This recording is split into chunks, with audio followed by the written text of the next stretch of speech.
आकांक्षाएं नई, चरय वेति, चरय वेति, चलना ही तेरी नियति। है बुला रहा राष्ट्र तेरा, इसकी तू पुकार सुन। मानवता के कल्याण हेतु सार्थक सी कोई राह चुन। प्रगति की राह प्रशस्त कर, छेड़ दे खुशियों की धुन। नई नस्ल है तैयार तेरी, लेके एक उम्मीद नई। चरय वेति, चरय वेति, चलना ही तेरी नियति। चरय वेति, चरय वेति, चलना ही तेरी नियति। चरय वेति, चरय वेति, चलना ही तेरी नियति। चरय वेति, चरय वेति, चलना ही तेरी नियति।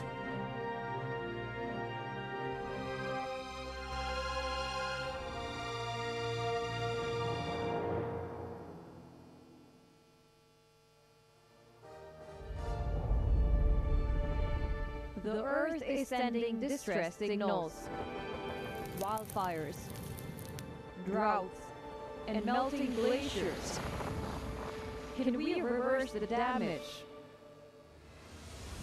Explore the harrowing effects of climate change. It's a wake-up call. Global emergency. Climate Tracker on WION World is One.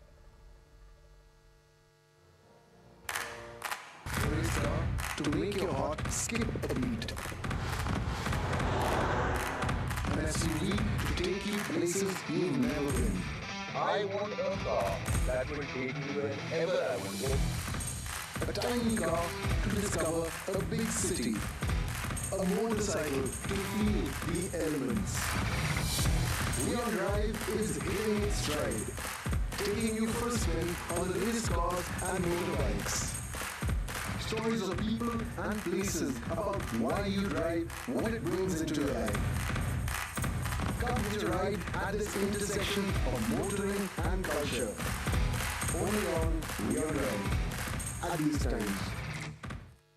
The Israeli drone is above our heads all the time in Lebanon.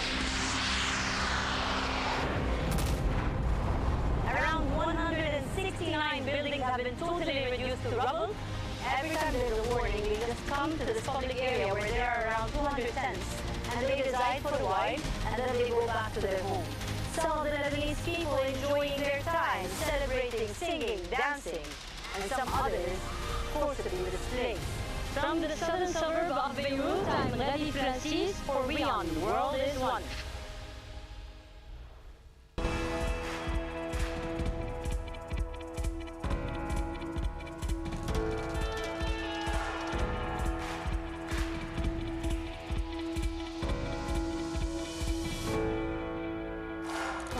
Welcome to the live broadcast in New York City. I'm your host,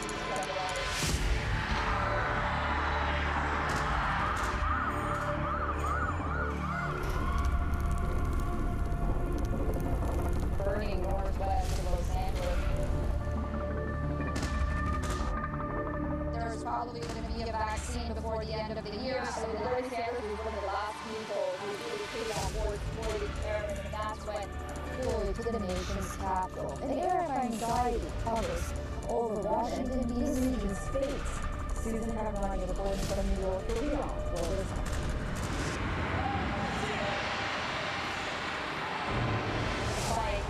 For aiding and abetting the terrorists that killed so many innocent lives, he said it was an ungrace. Well, you called it the gold standard of trade. Really confident he had won. However, following the series of events, Get ready for WION's comprehensive coverage of the U.S. election. so it appears that the Republicans are now saying just a few minutes ago that they indeed had the vote. Russian lawmakers recently said that BRIC nations are in the process of creating a new payment established on a strategy that does not defend the dollar or the euro.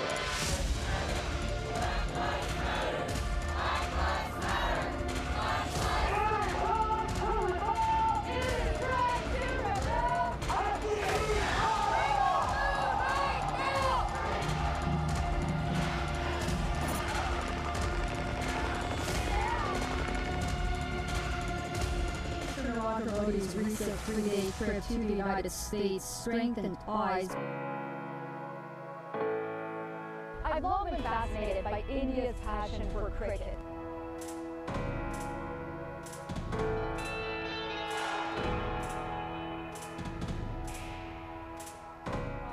Reflecting the nation's economic Now, the Elysee Palace here in the centre of the French capital, European national continue to rise.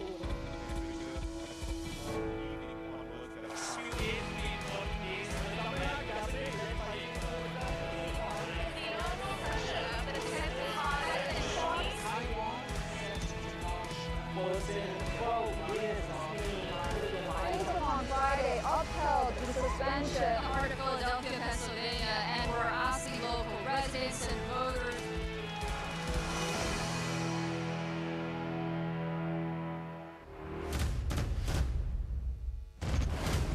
Donald Trump has been sworn in as the 47th President of the United States. Preserve, protect. Security forces have been put on high alert across Jammu and Kashmir. India believes the diplomatic community over terror attack which happened in Jammu and Kashmir. So, right now, we are with the volunteers from the Aleppo municipality. They are still trying to go to the rescue for the people they can find out. The rising cost of living in Nigeria continues to impact citizens from all walks of life. The Darwin redevelopment project is set to be completed within the next 15 years. China is South Africa's largest trading partner for 134 years straight. A domestic aircraft carrying 72 people on board crashed in Pokhara city in central Nepal. Fairly well-known study centers where a tragedy unfolded on Saturday night. 3 students whose bodies have been found after lots of water gushed into the basement of this coaching center. After receiving an entire season's rainfall in a span of 48 hours, Chennai city is literally being brought to its knees. WION World is One.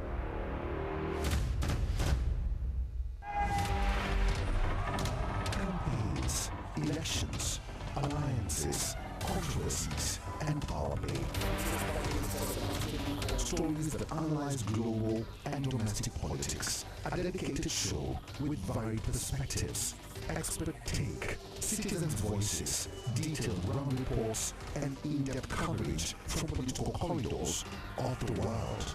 This is Race to Power on WION. In West Asia, every move shifts the world's balance.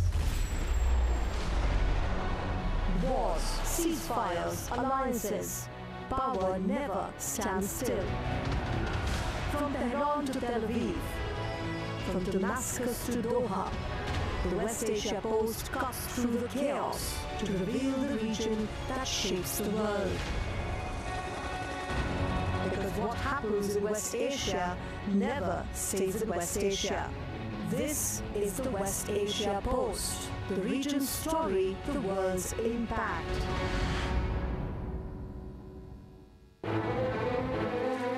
In-depth coverage of global issues broken down into facts, figures, and simple words. Backed with analysis from field experts who truly matter, because we believe in decoding the real picture for you. So you get a much wider and deeper understanding of stories from around the world. A 360-degree analysis. An award-winning documentary series, week after week, creating the maximum impact. Watch WION Wide Angle at these times on WION World is One.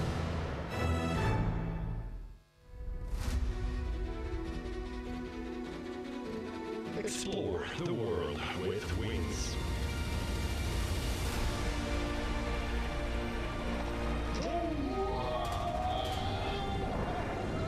Adrenaline pumping adventures. Good life.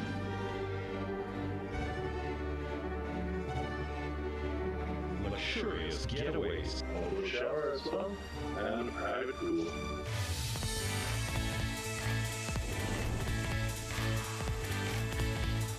Delicious cuisine. Wow, look at this thing. It's huge.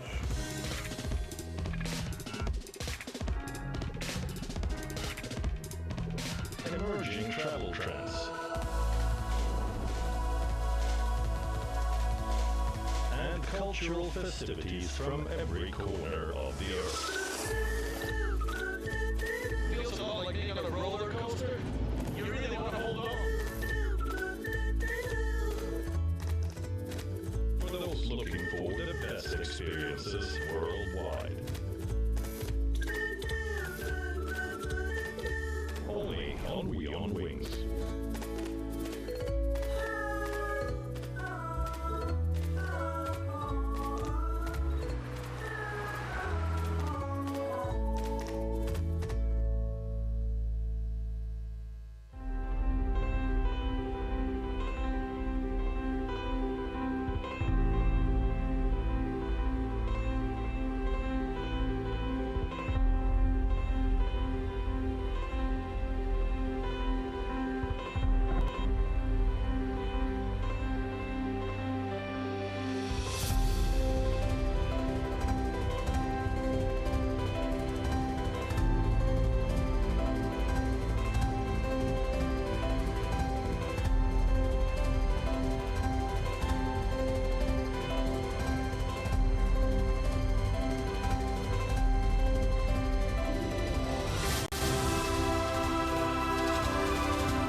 Continental Hospitals is nestled in the western suburbs of the city of Pearls. Hyderabad is the destination for the world's biggest and brightest IT conglomerates, and Continental Hospitals is one of India's premier healthcare facilities, with state-of-the-art infrastructure, the finest of clinicians and surgeons, and a quest for redefining patient-centric care. Established in 2013 by Dr. Guru N. Reddy, Continental Hospitals has pioneered several firsts in the Indian healthcare space. The fundamental mission of Continental Hospitals has been to provide patient care with utmost compassion, with empathy and service excellence. Throughout the organization this past 8 to 9 years, we have fostered service delivery systems in collaboration with our entire staff, including our nurses, our paramedical staff, and all other stakeholders who come in to take care of patients and give them the best. Becoming the first hospital in the world to secure JCI accreditation within 2 years of inception, first hospital in India to secure gold certification by QAI for WHO Standard Patient Safety Hospital, NABH and NBL accreditations amongst several others. Over 1.4 million square feet of built-up area, 18 floors, 800 beds and 16 modular operation theaters, Continental Hospitals brings together over 50 specialties and 7 centers of excellence. With advanced logistical, clinical, and trauma care facilities for any kind of medical emergencies, including stroke, vehicle accidents, falls, burns, or any other medical emergency, Continental is your preferred destination for 24/7 emergency healthcare.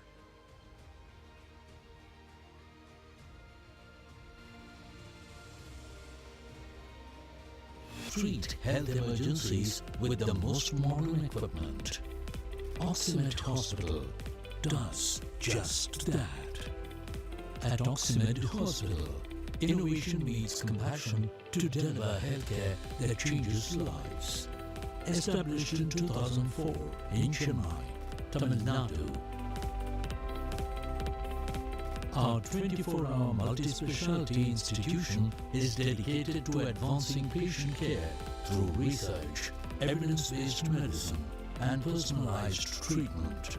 We are especially committed to supporting patients with heart failure and those facing limited or inoperable treatment options, offering new possibilities, renewed hope, and better outcomes.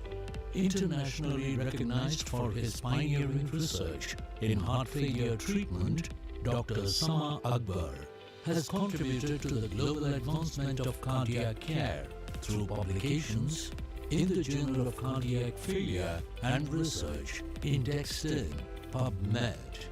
His award-winning scientific presentation at AIMS stands as a testament to his dedication to innovation, scientific excellence, and academic leadership.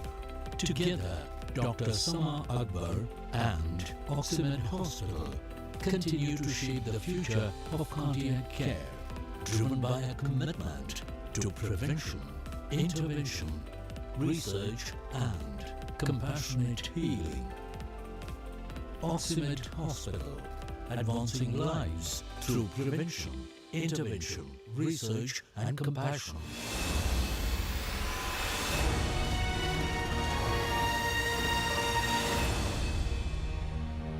Sarvodaya, the new go-to destination for organ transplant, advanced cancer care, awake brain surgery, and robotic knee replacement. Sarvodaya Healthcare.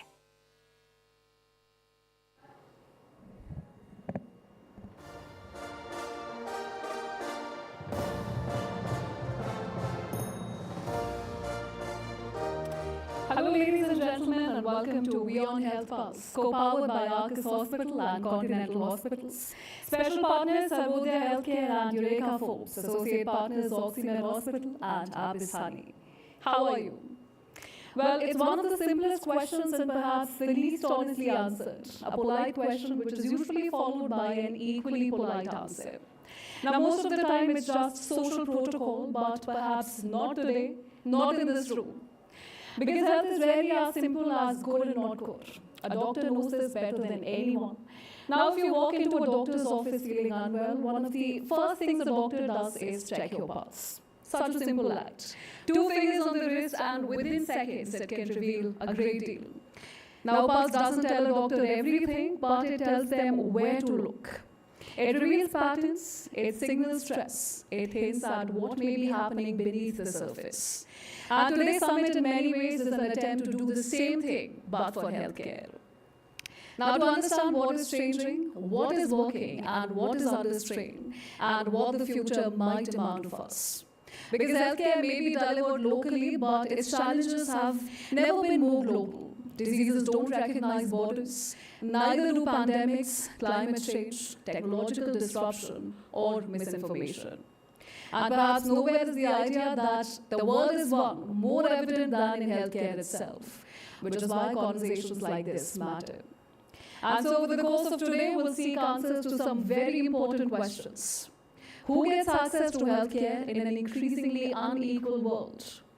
How do we talk about mental health with greater awareness, empathy, and nuance? What happens when artificial intelligence begins making sense of our bodies before we do? And after all the innovation, disruption, and progress, what does it actually mean to live a healthy life? Over the next few hours, we'll explore these questions through the lens of economics, technology, policy, innovation, and human experience with some of the brightest minds and most respected voices in the healthcare ecosystem. What good is a 6-figure salary if one is too drained to enjoy it? Is it truly wealth if it comes at the cost of one's health? It is health that is real wealth, and not pieces of gold and silver, said Mahatma Gandhi long before the age of rushed deadlines, smartphones, and social media. But his words don't feel archaic today. In fact, they resonate even more in our fast-paced world. Today's world is a world where gym memberships are rising, dietary supplements are filling the shelves, and wellness retreats are more popular than ever before. Despite the growing awareness, lifestyle diseases are continuing to rise across the country. To decode India's healthcare landscape, WION brings together the country's leading healthcare visionaries, policymakers, innovators, and change makers. All convene on a single dynamic platform to discuss themes that matter to you, examining the disparity in healthcare and the availability of medicines globally, assessing responses to the overwhelming demands of the modern ecosystem, exploring whether intelligent agents will take over humans, and finding the right balance between cure and care through alternative medicines. Welcome to WION Health Pulse 2026, a conclave aimed at cutting through the noise with expert-led discussions. Our goal is just one: to empower you, our audience, with information that is clear, accurate, and actionable. Because the real wealth that transforms lives indeed starts with good health. And that is the rhythm of the new health order.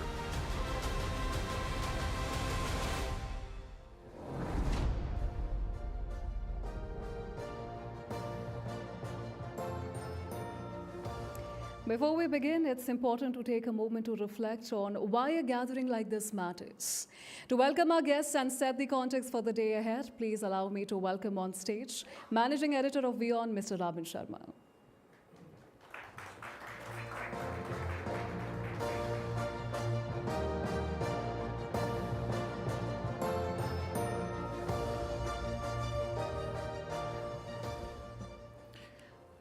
We started by saying you can have 1,000 problems in life till you have a health problem.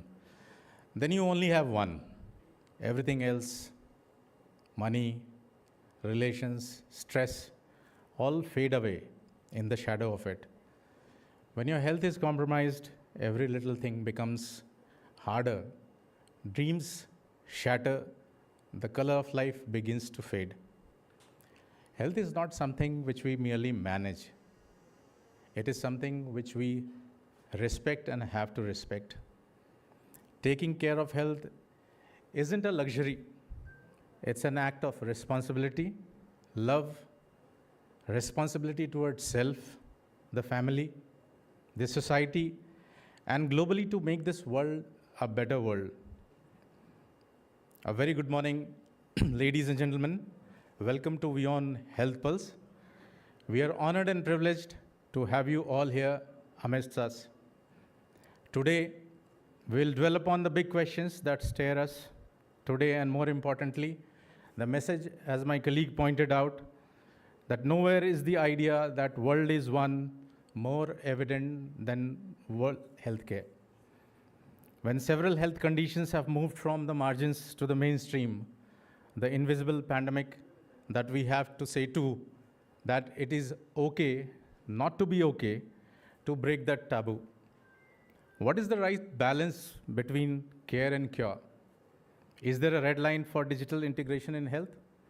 Given the infiniteness of the developments around us, and with India setting an example as the world's pharma, the need for breaking the health imperialism practiced by several countries, it's all the more important we discuss this today.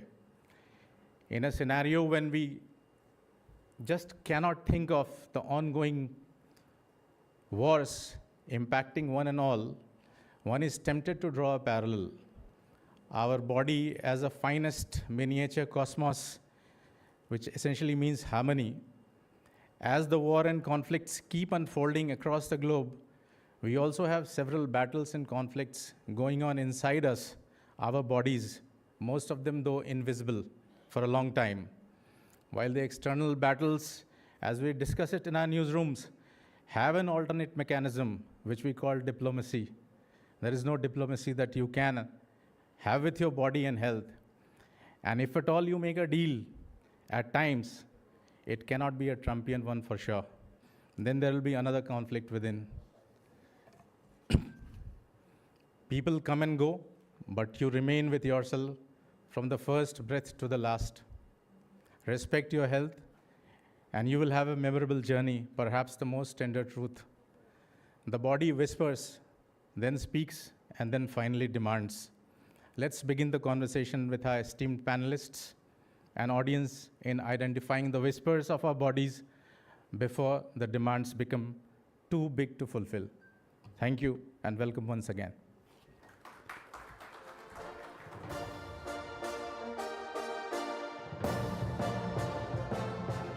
And so now, usually finding yourself in a room full of doctors isn't particularly a good sign. But today, however, is a very welcome exception. And since we have so many experts gathered under one roof, I thought we'd use this opportunity to settle some long-running debates.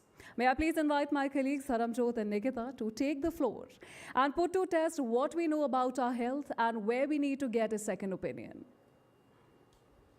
Thank you so much, Diksha.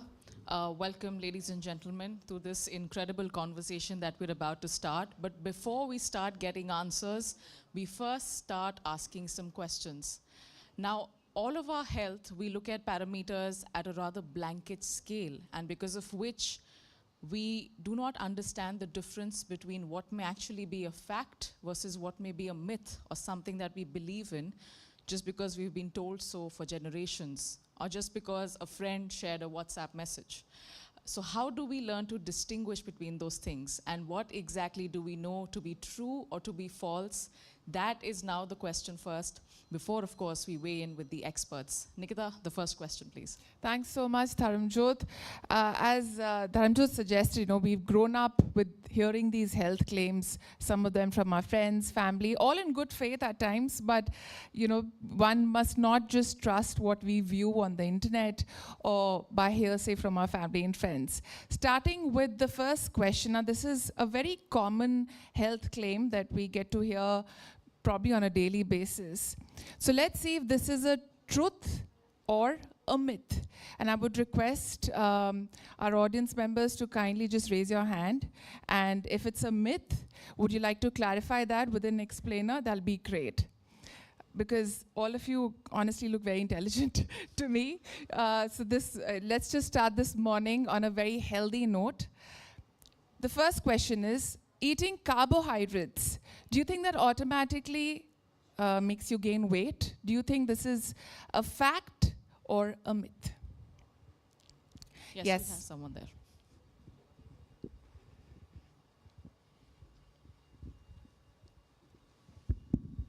Hi, good morning. Good morning. I'm Joydeep. I think it's a myth. All right, and why do you say so? It's required, to perform daily activities, like simple daily activities like walking, going around. So I think it's a myth. Obviously, it should be in the intended proportions. If we overdo anything or something, it will always be, negatively affecting us. Right. That's a great answer. Thank you so much. That is clearly a myth. In fact, just to add to that, weight gain occurs when you consume more calories than you burn. That's actually the fact here. Regardless of whether those calories come from carbs, protein, or fat. And whole grains, fruits, vegetables are very rich nutrients in carbohydrates that support good health. So eating in moderation is the key. Well, before we move further, we do have small gifts for every right answer, so I hope this encourages more people to participate and come up with the correct answers. Thank you so much, sir. Thank you.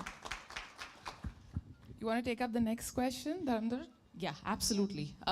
This is one of my favorite questions, and it's something that you hear a lot from the older generations. Now, whether this is a fact or a myth, we want our audience to tell us. Cracking your knuckles causes arthritis. Fact or a myth? Any takers to the question? Sure.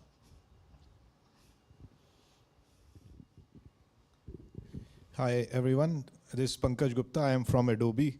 I am no health expert, but I know that cracking knuckles does not create arthritis. It creates very good sound and removes some of the boring things.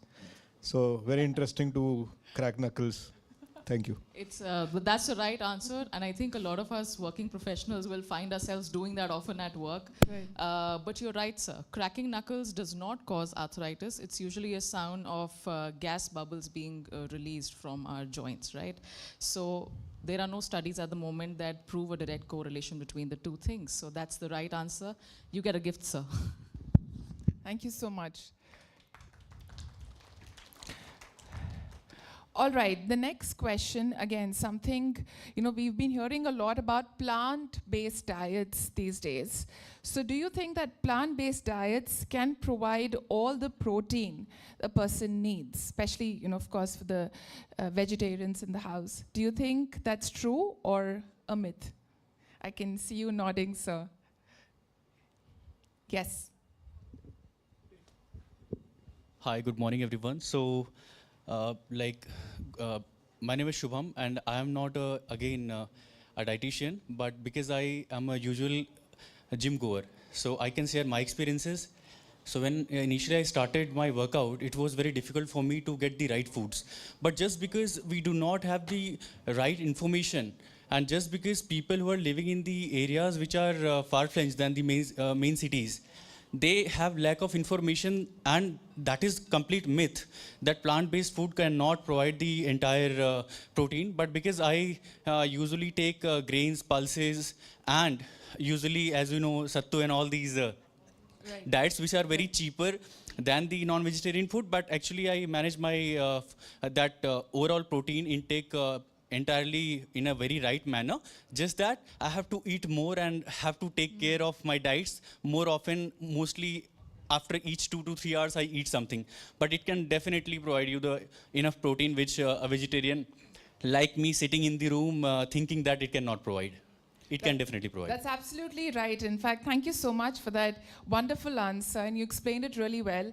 And we have a live case study here proving that yes, plant-based diets can provide all the essential nutrients, especially protein, in your body. And it's just a myth that you need to be a non-vegetarian, to acquire all the required protein. Thank you so much for that wonderful answer. Very well explained. Thank you.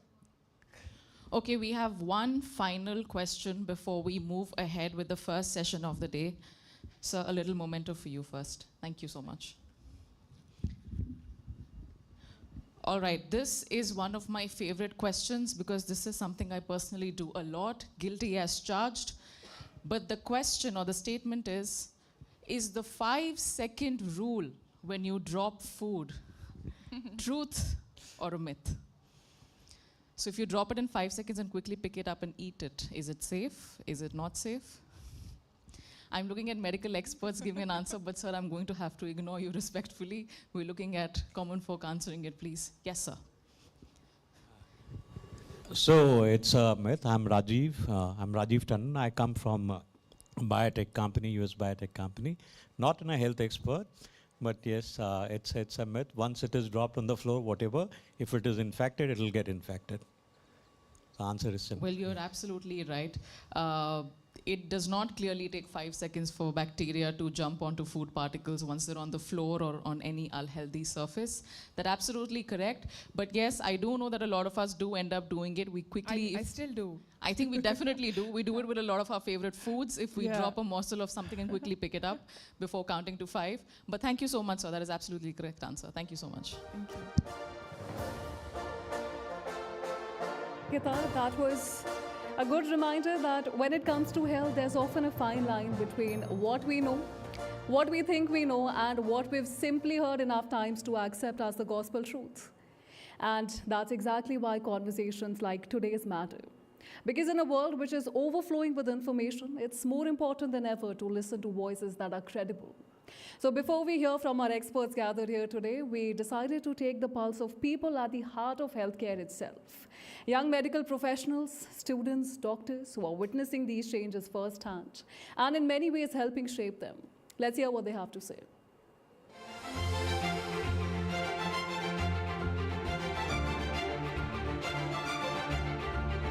I feel a medical student in India encounters more variety and a huge diversity of diseases in 1 week as compared to any other student in any other country. I'll also say that the selection process is so vigorous and rigorous that only the few students who make it to the top, and also the most dedicated with a lot of resilience and perseverance, those are selected to come into the medical college, and that combined with the high clinical exposure will make the best out of them.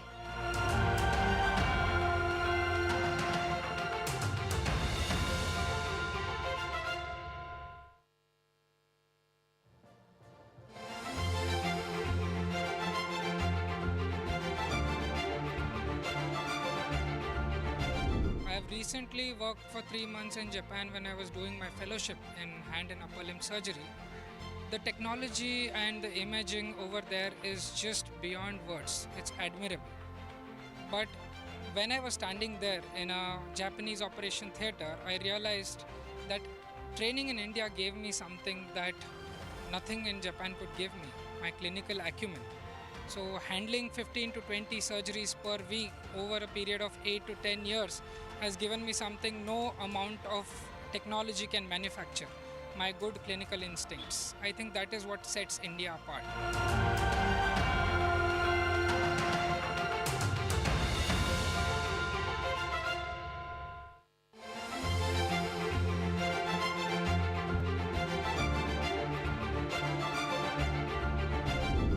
India have so many different kind of things that Western countries will never have. We have so many different kind of diseases that they will read on books, but we will find in every part of our country. That's the main thing, and everything is so cheaply available in India that is not available in Western countries. People think that Western countries have everything available there, but in India we can make anything, but at a cheaper cost.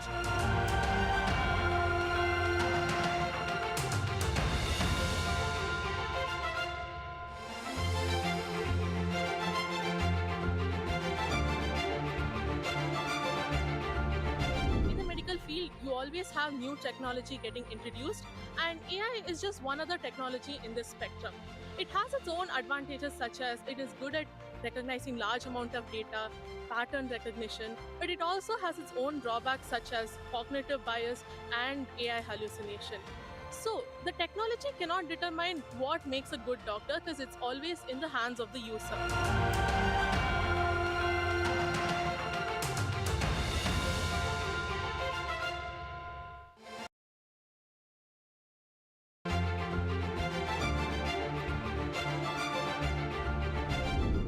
Assistant just how calculator was to mathematicians.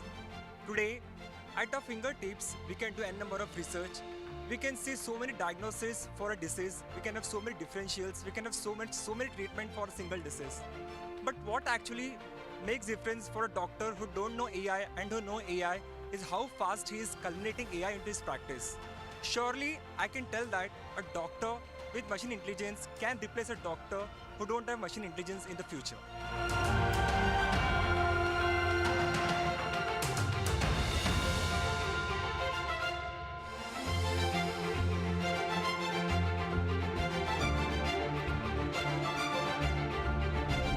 Yes, absolutely, because in the last decade or so, what we have seen is that the healthcare in India has really started to become, the cost has started to go down, while as the facilities and the quality has started to go up.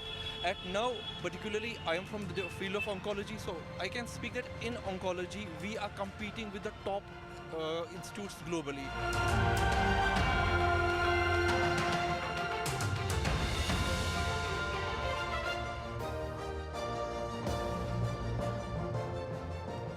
And on that note, ladies and gentlemen, let's begin with the simple reality. Healthcare is still in many ways a geographic lottery. Where you're born can influence the medicines that you have access to, the treatment you're going to receive, and sometimes even the outcomes that you can expect. In that landscape, India occupies a unique position. As the world's largest supplier of generic medicines and an increasingly important healthcare destination, India has become a critical player in expanding access to affordable treatment across the globe. But as the industry grows towards a projected $450 billion by 2047, bigger questions emerge. How can India help build global healthcare disparities? How can it bridge them? Can healthcare be both a social good and an economic opportunity? And how do we move from generics to innovation? To explore these questions, may I please invite my colleague Molly Gambhir, who will be taking this conversation forward.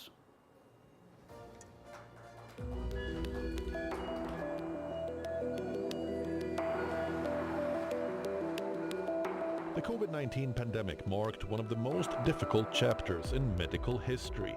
The pandemic has once again shown that India's pharma industry is an asset not just for India, but for the entire world.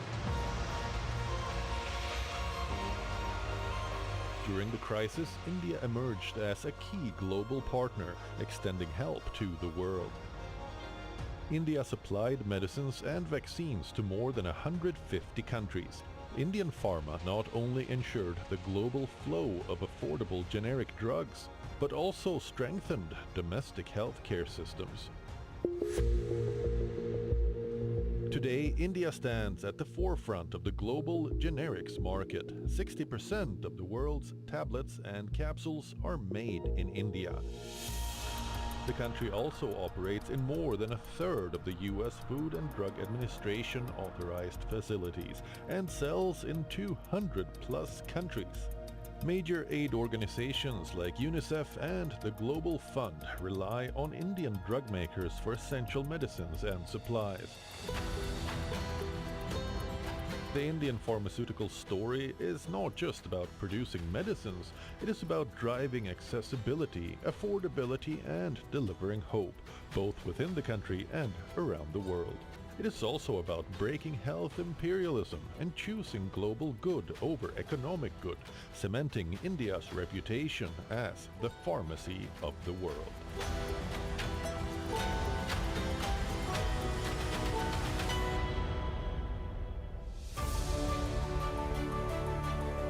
For our panel on India, the world's pharmacy, our esteemed panelists are Dr. K. Srinath Reddy.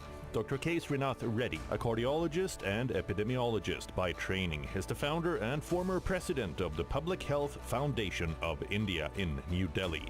Dr. K. Srinath Reddy, a Padma Bhushan awardee, currently serves as an honorary distinguished professor at the institute. Dr. Reddy has played a pioneering role in shaping the public health discourse in India and beyond. Dr. Carlota Alonso. Dr. Carlota Alonso currently serves as the founder and CEO of the European Institute for Healthcare Excellence. She founded the institute to address gaps in quality and transparency in healthcare education. Dr. Shabnam Singh. Dr. Shabnam Singh is a healthcare leader with over 40 years of experience. She is currently the Health Policy Advisor at Confederation of Indian Industries, New Delhi. She is also the founding leader of Max Healthcare Institute.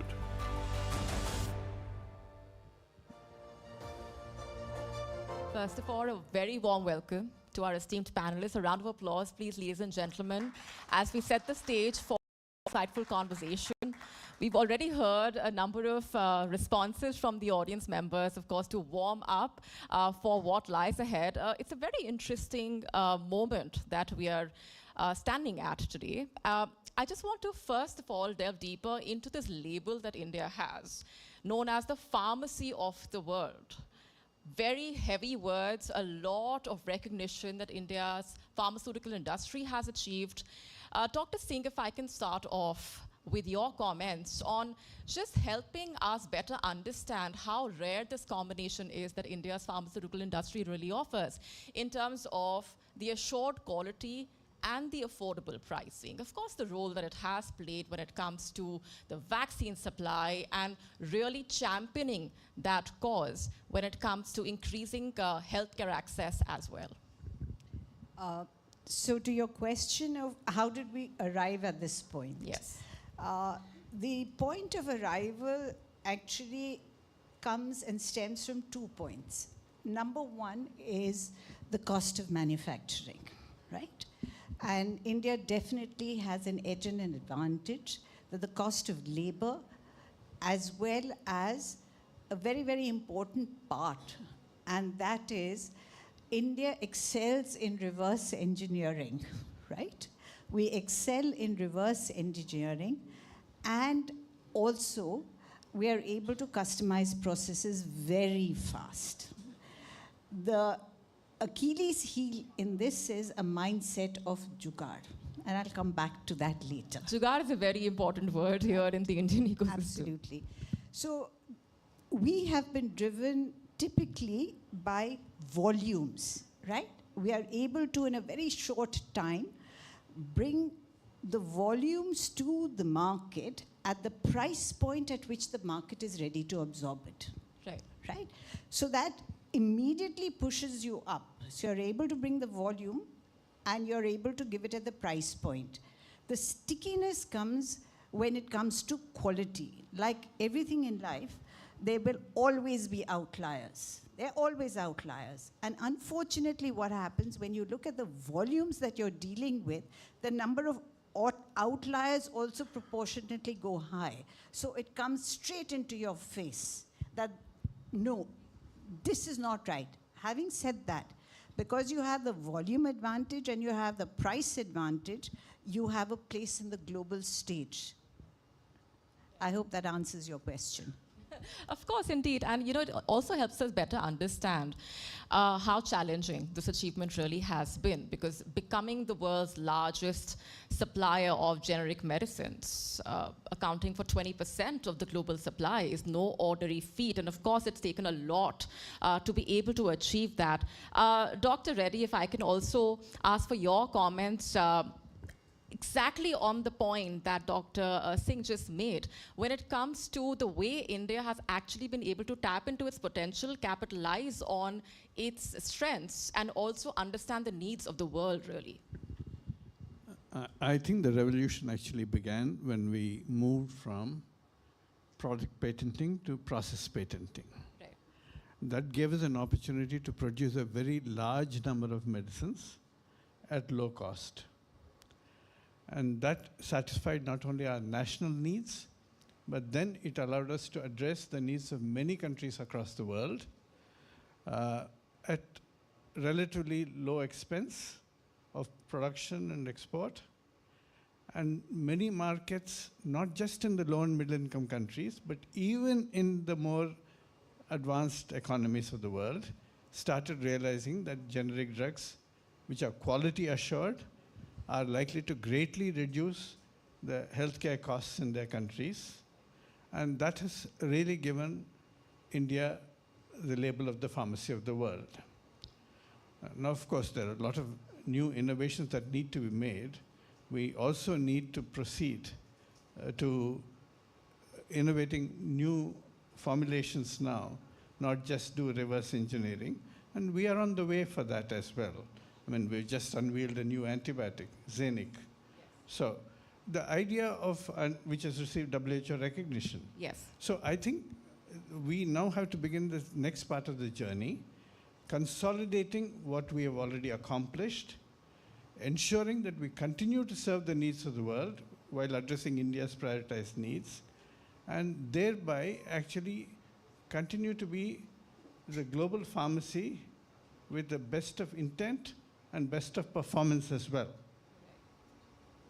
Dr. Alonso, I have to get you in here because, a lot of your work extensively talks about this intersection between medical standards and global innovation, which is increasingly important in today's context. And touching upon what Dr. Reddy just mentioned as well, India's role when it comes to also ensuring that public healthcare access is bridged to the extent that it has already done.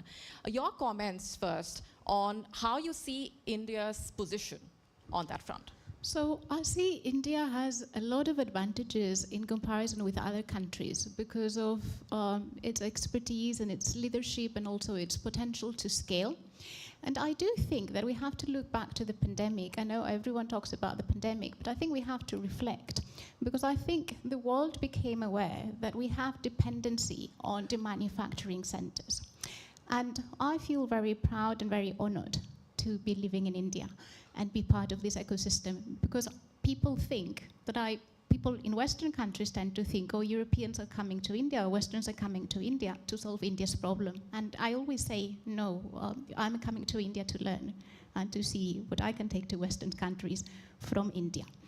But living here and seeing India's great potential, there's only one thing that scares me, which is what if we have another pandemic or another similar situation and India struggles? The workforce can struggle. There was an Africa-India summit happening some time back, which was cancelled because of the outbreak in Africa. But I was wondering, what if that was not cancelled, or if that happened a couple days after, and India suffered, and the population suffered, and those manufacturing centers, because the workforce became affected, could not manufacture and deliver to the world. The world would see a bottleneck. So I think that in this respect, India should lead. And maybe from a very naive point of view, establish kind of embassies and consulates from India manufacturing centers across the globe so that we can ensure, as Dr. Reddy was saying, that those processes that that India has innovated in can be replicated in other countries following India's leadership to ensure that in case something happened, we can still ensure the provisions or the supplies of medicines that the world actually needs, because we're fully dependent on India. And that, of course, also stresses on the important role that India has on the global stage. But, of course, the vulnerabilities when we speak of each and every corner of the world is vulnerable. And that, of course, brings us to the immediate concern of how prepared the world really is for a pandemic. We will come to that because, like you rightly mentioned, it's very important to look back at the COVID-19 pandemic and what it really has taught the world at large. But coming back to what we were discussing at the outset, the challenges in bridging the gap, Dr. Singh, when it comes to healthcare access, India's push on that front has been multi-pronged through its initiatives, through its various incentive-based schemes as well. If you can just set the stage for some of us in the audience as well who might not be very well apprised with what India has really done on that front. Right. So the challenge of healthcare access is not unique to India. Exactly. Let me be very honest and upfront about this. 50% of the world does not have access to healthcare, yes. Right? The second part is that we have this notion primarily because our health system, and Sir is here far better equipped to this, from the formation of our Boer Committee in 1942 onwards, the principles of providing care at the primary level, which was emphasized, re-emphasized, unfortunately did not happen, right? And it fell off the wayside. While other countries, and well, they are called as the high economic countries, they focused on primary care. And the tertiary and the quaternary care followed. We simultaneously embarked upon trying to address the primary health care and pushed it down in our federated system to the states, right? So the states were responsible to take care of the primary health care, and the central piece would make the education, the quaternary, the tertiary, etc., etc. So this kind of duality, that is, trying to make sure that the primary works at the same time the tertiary works, kind of brought in that divide of progress on both points. So primary lagged behind, and the tertiary one moved forward. Then around the 90s, right, with the advent of Apollo hospitals in its true form of corporate healthcare started coming in because the need was so high, you know, and the innovation worldwide, and people did get to know that medicine has moved far beyond others, and there was a lot of what you call brain drain from India going, right? And so our doctors went overseas and would operate on our people who had access to go there. And then the question was, why can't we do it? So then the private sector started hurtling around, right? And that continued moving. So here was this great mishmash. Primary not taken care of, private sector coming into the quaternary, tertiary, and the population increasing. And customer or users, all of us are users, including me, our aspirations also started moving. And let's not forget, you will get a service only if the customer demands it, right? Having said that, Apple is a fantastic example of how you change behavior by bringing a product. But those are far and few in between. And this is very personal. So this mishmash of primary stuck, tertiary moving on its own space has resulted into where we are, and that is 2/3 of the country doesn't have true access to good primary care, you know? And it's something that if we do not address, how we are going to address it, if you'd like me to spend a minute and share it with you as to what the change in thought process is, that look, given the population that we have, until people don't answer like you did in the Q&A, right? By being informed, reading, and your own sense of curiosity, how you manage your own lives, we will never be able to address primary health care, i.e., preventive health care is something we have to start investing in now. Personally, I have to be responsible for my health, and thereby I should be taught how to look after myself. And so now, whether it's schools, colleges, corporate world, employers, everybody's getting into the bandwagon of making sure after COVID that you know how to take care of your life. So that is the needle which is going to start changing this paradigm instead of waiting for governments, and primary care is never very attractive to the private sector, to change this thing. I'll stop here. Right, no, of course, and you know, Jaan hai to jahan hai, health is wealth. We've grown up listening to these phrases, of course, but the need to also increase awareness, like you're saying, and take these issues a lot more seriously. I think the pandemic, again, was a major reminder for us to do that. Dr. Reddy, you know, we have to also touch upon the way in which India has somewhat been relying on global supplies for APIs, the active pharmaceutical ingredients, for example. What are the ways in which India can counter that challenge going forward? I think COVID brought us the lesson home that we need to be self-reliant, even as we engage with the rest of the world and try and assist global efforts. We cannot fully depend on global supply chains or on global altruism. Now, we saw what has happened to globalization. Globalization came in with evangelical fervor from Western economies, and we had this great statement that the world is flat. Yeah, but even a flat surface can be inclined. It can be tilted in favor of the Western economies, and that's what happened. The moment emerging economies started developing muscle and started growing their economies, then the Western economies started fearing the new entrants, and globalization sort of went off the table. This tidal wave of tariffs and abandonment of Western aid programs merely represents the slash and burn retreat of global capitalism from globalization. Now, that doesn't mean that the world has to be fragmented. It has to be united in its efforts. An issue like health. In health, pandemic preparedness, climate change, as you rightly pointed out.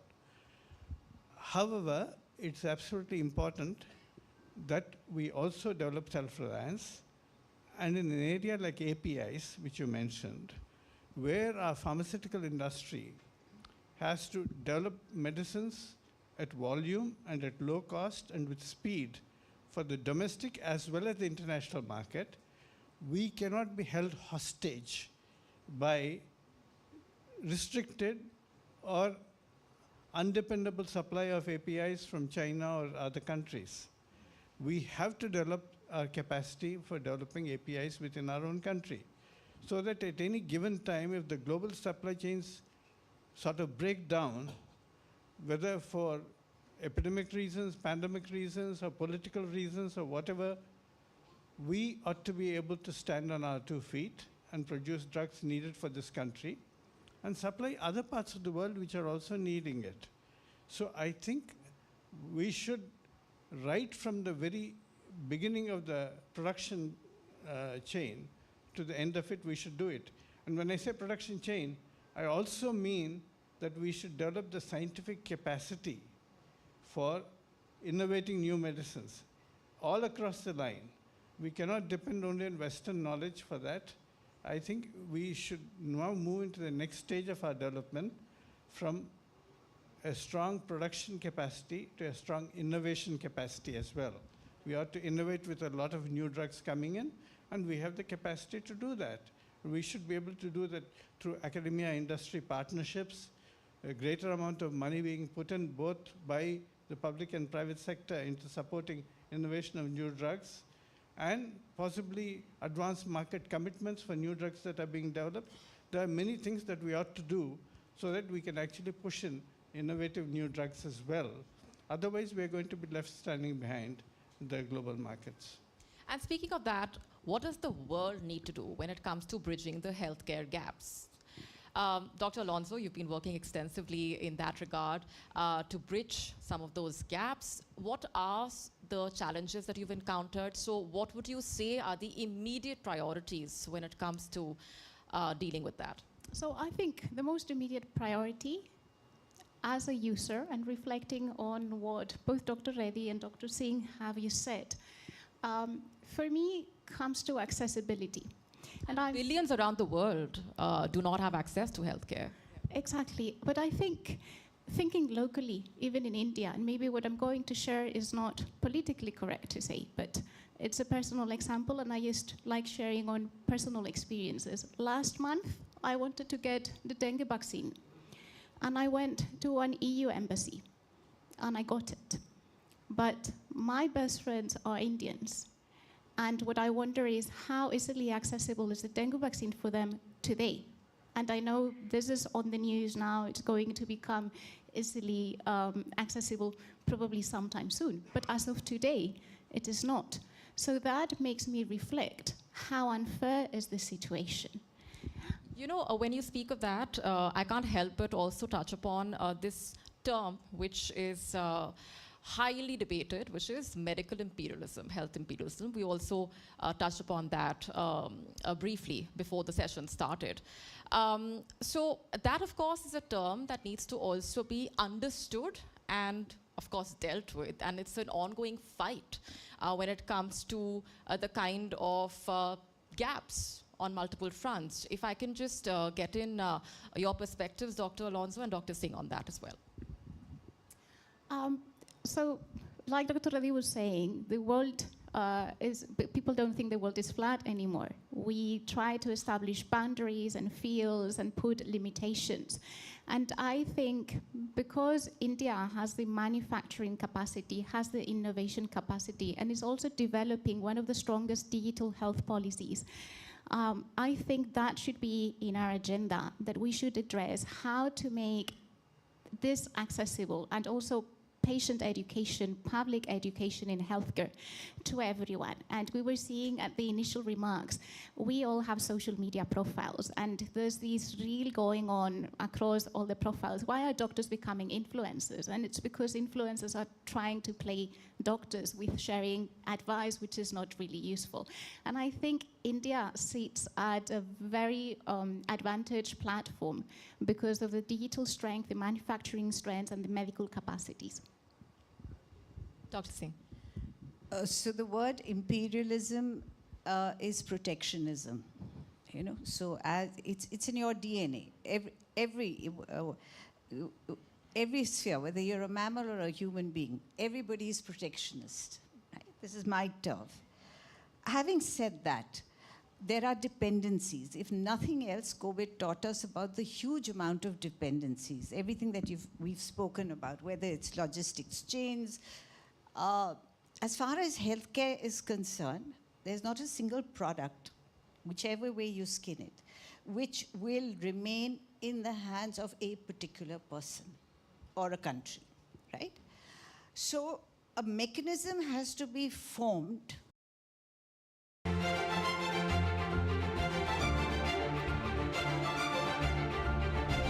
AI is assistant just how calculator was to mathematicians. Today, at our fingertips, we can do n number of research. We can see so many diagnoses for a disease. We can have so many differentials. We can have so many treatment for a single disease. But what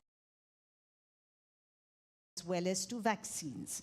And what is in the methodology in which innovation, as Dr. Reddy said, how do you make sure that everybody is part and parcel about the innovation? Because the R&D spend for a drug is so very high that that protectionism or imperialism becomes even more strong, right? I've spent... Actually makes difference for who don't know AI and who know AI is laws, not only Indian. This has not moved. They're still on the drawing board of who is going to contribute what to ensure that there is a level playing field. So it's a long way happening.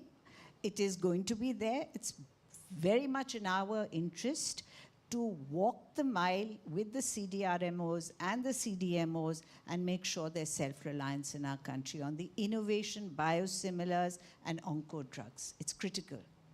Indeed, Dr. Reddy has been wanting to come in. Please go ahead. Well, just to exemplify what has been said, yeah.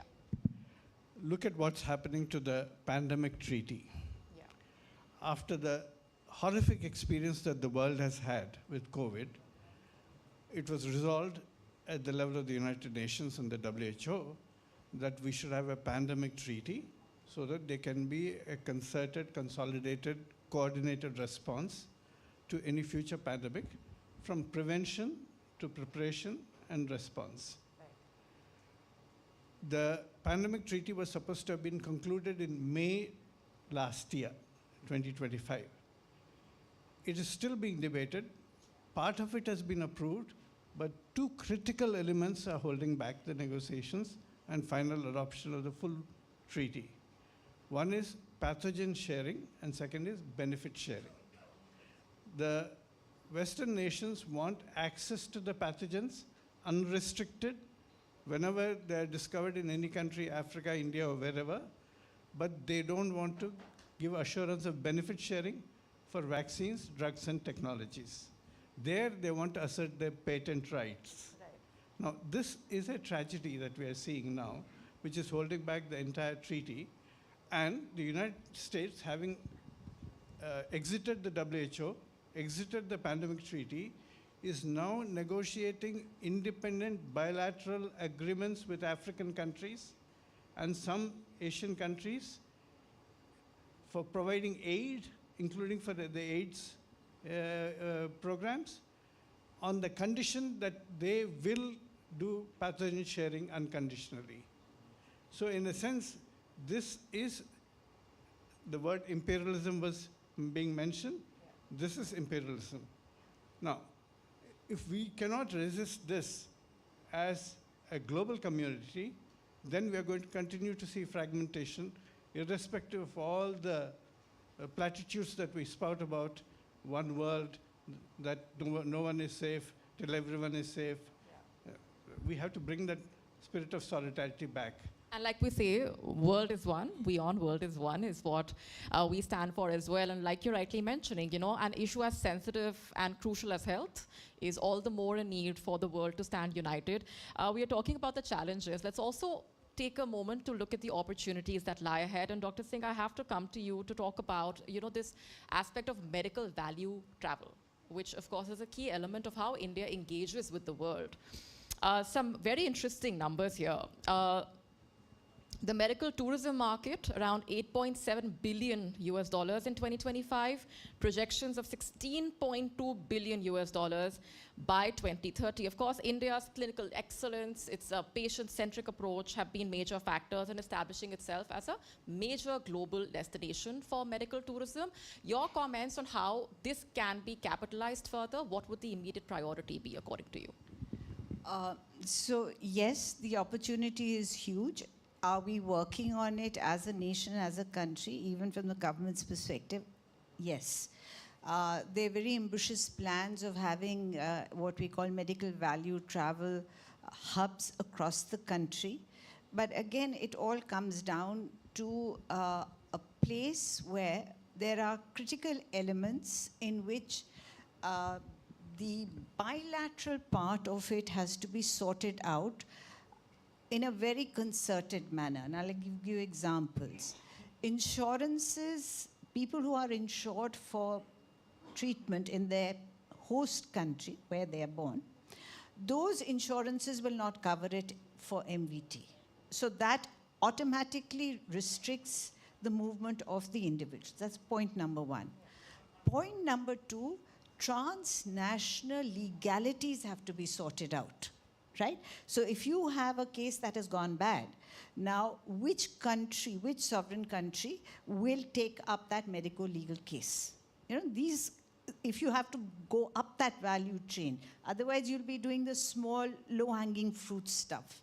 Then the third bit is that once an individual gets a surgery done, goes back to their parent country, we have to forge a proper alliance with clinicians as well as hospitals on the other end to take care of the patient exactly like the patient would have been taken care of by us. Right. So the continuum of care has to be embedded in this MVT story. Once we are able to tick these reasonably, then we can definitely actualize the numbers that you said.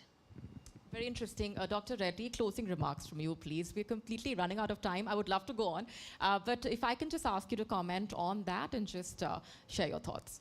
Well, we do need to ensure that our health system has the capacity to deliver for the entire country, meeting our own needs first.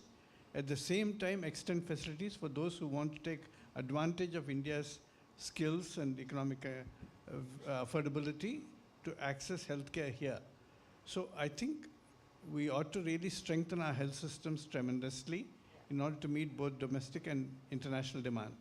But in that, I would like to make one parting comment. Sure. The whole world is short of health workers.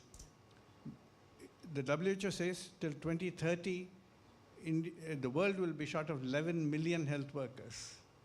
India too will require many more health workers. If we really want to invoke the spirit of global solidarity, we need co-investments in production of health workers so that particularly countries which have young demographic profile like South Asia, India in particular, and Africa, which have young people who can be trained and can be available for the global market. For that, the whole world will have to co-invest. Right. That's an important element that we need to address. Very well summarized. I would say, Dr. Reddy, Dr. Alonso, Dr. Singh, thank you very much for being here, your insightful comments, perspectives, and really taking this conversation forward and the need to have more of such conversations. Thank you very much for your precious time. Thank you. Thank you.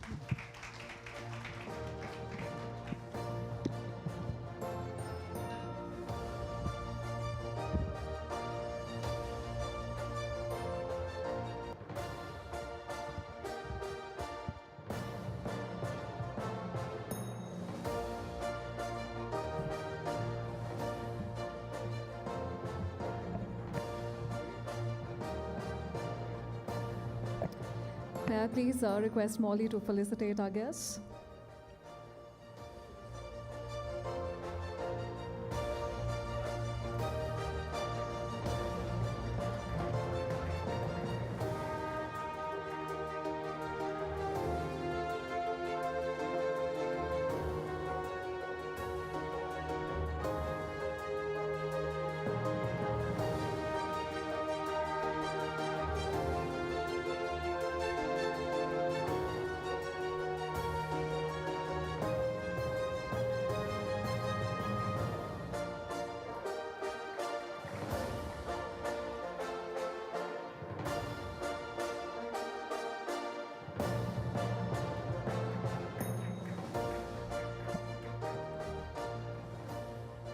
Thank you so much, Molly, and to all our panelists for sharing your astute insights with us. You've definitely given us a lot to think about. But before we start the next session, how about we bring Dharamjot and Nikita back for another round of myth-busting? And since most of you got all the answers right in the previous one, how about we take it a notch up? Dharamjot and Nikita, over to you guys. Thank you so much, Diksha. Well, we are back with a couple of questions again. And given how everyone answered it the first time, I have really high hopes again this time around. So very quickly, the first question again, myth or reality? Cold weather is what gives you a cold. Myth or reality? Yes, ma'am. That's actually a very, very easy one, Dharamjot. Cold weather doesn't give you cold, for sure, because it is linked with virus. And fortunately or unfortunately, it is still untreated. It still doesn't have a treatment, and probably a common person also would know that even if we don't treat it for a few days, it might just go away. So that's what I understand about it. I am Professor Mahima Kaushik. I am from Delhi University. And I am not a person from medical background, but yes, we do a lot of research, as I have BTech students who are in IT and mathematics. So we deal with a lot of data analysis, machine learning, artificial intelligence, and a lot of nanobiotechnology. That's the reason I'm here, so that I get to hear more and more about the health and the related issues. So thank you so much. Thank you so much. In fact, the way you told me that it's a myth, Dharamjot, took me right back to high school where my teachers would pull me up the same way. So I should have guessed that you're an education expert. But moving on, Nikita, next question. Thank you for that lovely answer, ma'am. Moving on. Oh, we have a memento first. Sorry. Of course. Before we move ahead. Thank you. A round of applause. Thank you so much. Go ahead. All right. This is a common health claim that we deal with on an everyday basis in our households. Coconut oil is one of the healthiest oils for everyday cooking. Any kitchen experts in the audience? Yes. So I use coconut oil every day. It's my primary oil, go-to oil. But I just want to clarify that it has a very high smoke point, so it's not good for frying. But you can use it for saute and etc. etc. But it is, personally speaking from my own experience, I can really swear by coconut oil. I use it across all seasons. So it's not about it generating heat in the body, etc. And I personally feel that it's a really healthy alternative, even to olive oil or to other whatever oils. And also, I use cold pressed. So I think the cold pressed coconut oil, you can also have it raw. Right. It's very tasty, and I think it is the healthiest, one of the healthiest alternatives. Sure, thank you for that answer, ma'am. Though coconut oil actually contains some high levels of saturated fat, and certain alternatives to cooking oils at home could be olive oil, which has high levels of unsaturated fats, which is better for your health. But thank you for that answer and for your insights. Can we have a quick memento for ma'am, please? It's wonderful to have such personal experiences and insights being shared by everyone who's present over here. So thank you for that. Okay, question number 3, again, a personal favorite. Chocolate causes acne.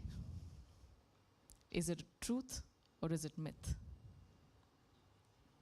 Would you like to answer that, sir? I did see you, yeah.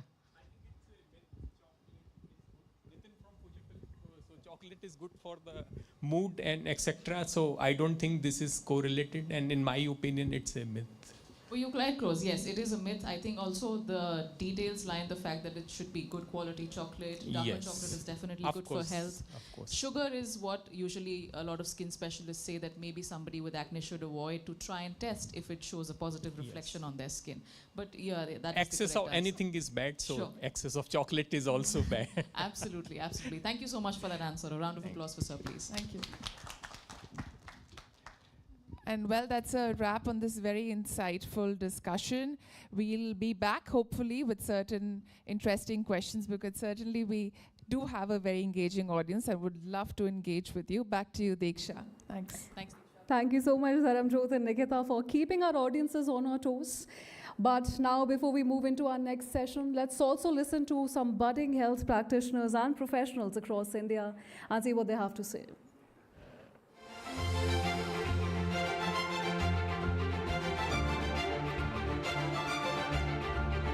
In my opinion, both are equally difficult, but the state at which we face, it's completely different.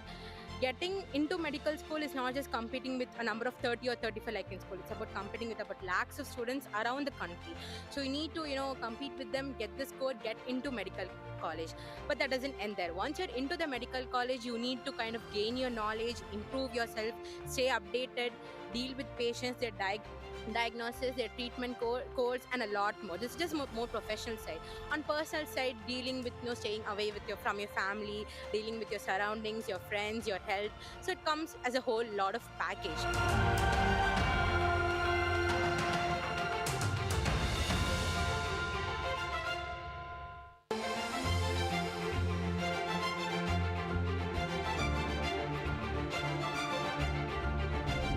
Honestly, the answer to this is tricky. It can be both because it depends entirely on how the doctor uses it.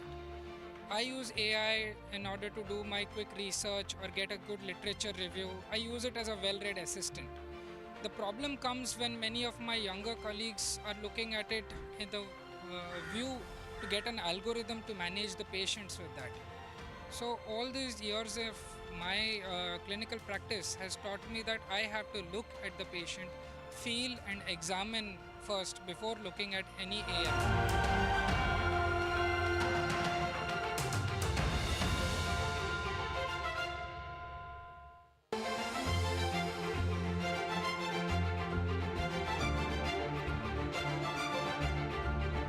So in my opinion, getting into medical school is way tougher than surviving in medical school. It's actually a difference in perception. So if you think about it, getting into medical school, we are faced with it when we are in the school. So we are still in school and we're faced with the pressure of NEET, and it's a competitive exam, and there's coaching centers, and there's so many mock tests and scoring and ranking, and they show you how you stand, where you stand, and even spite, like for me, I was taking a test in the morning, one mock exam in the morning for 3 hours, one mock exam in the evening for 3 hours, then they'll have the correction session, and still our scores will be so low, we'll be like, oh my god, it's going to be so stressful. And the worst part of it is the uncertainty. You don't even know in what direction this is going. Are you going to end up in medical school? Are you going to end up pursuing the medical education? Or are you going to end up in some other profession even though you really want to do this?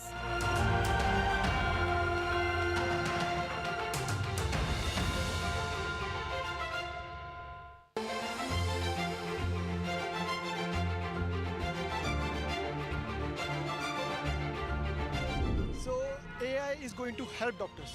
It's not going to replace the doctors, because every patient needs a human touch. Every patient needs someone who they can talk. Like I am doing radiation oncology. Every patient needs emotion. They have to share their emotions. We have to talk. They have to tell them that they are going to get cured. Treatment is there. But AI is not going to do that. But AI is going to help us to do better treatment.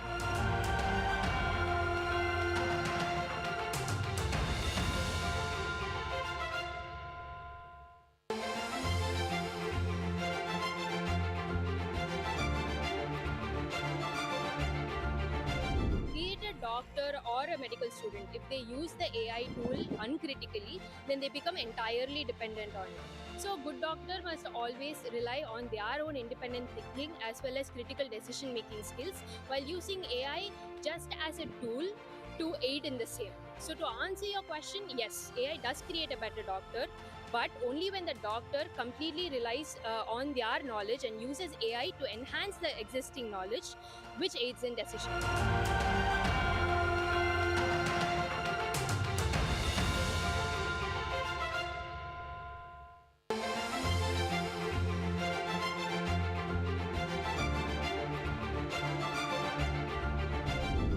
Okay, so if you had asked me this question 10 years ago, I would tell getting into medical school was a tougher one because one studied day in, day out for the exam.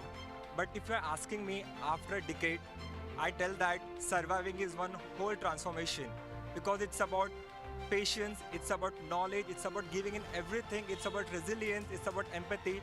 So if I tell getting in is an exam, the whole journey is a sheer pure transformation.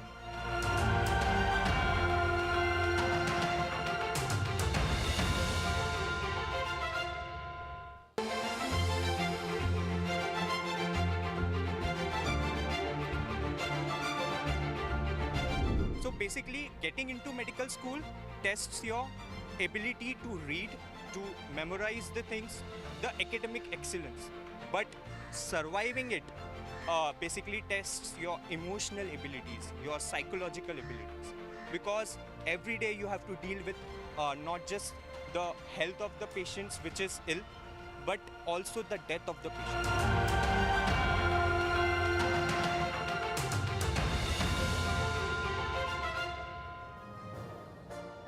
All right, our next session turns to a subject that has moved from margins to the mainstream in just a few years.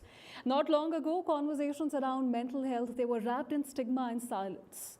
Today, the frequency and the fluency with which we talk about depression, anxiety, OCD, PTSD, burnout, it's undoubtedly progress, but we've also in the process somehow diluted the nuance and sensitivity with which these issues need to be addressed.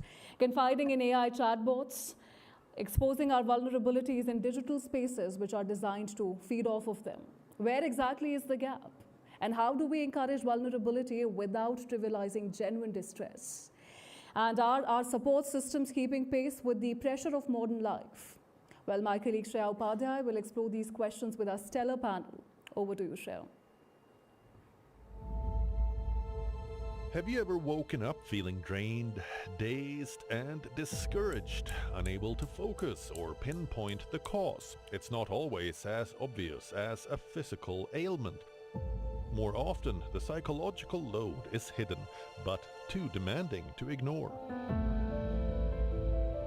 Mental health is a crucial part of overall well-being.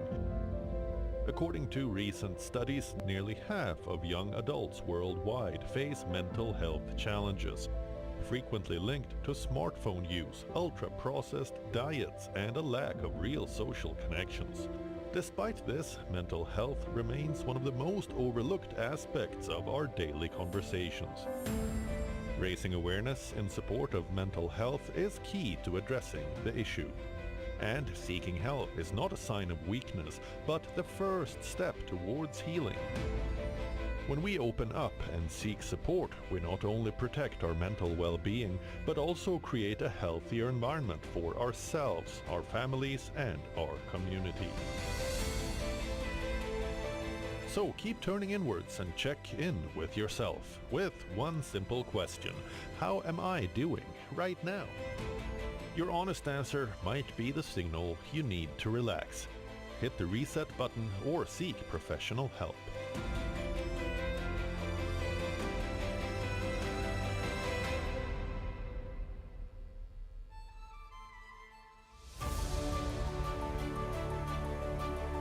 For our panel on mental health, the invisible pandemic, we are joined by Dr. Rajinder K. Damija.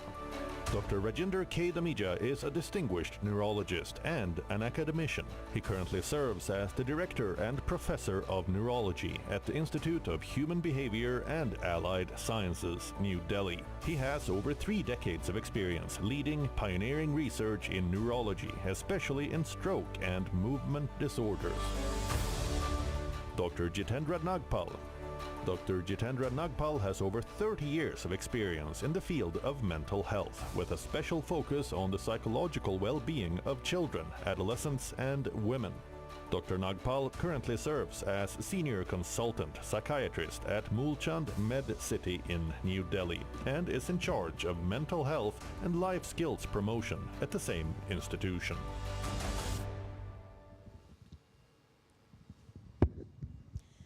Hello, good morning everybody.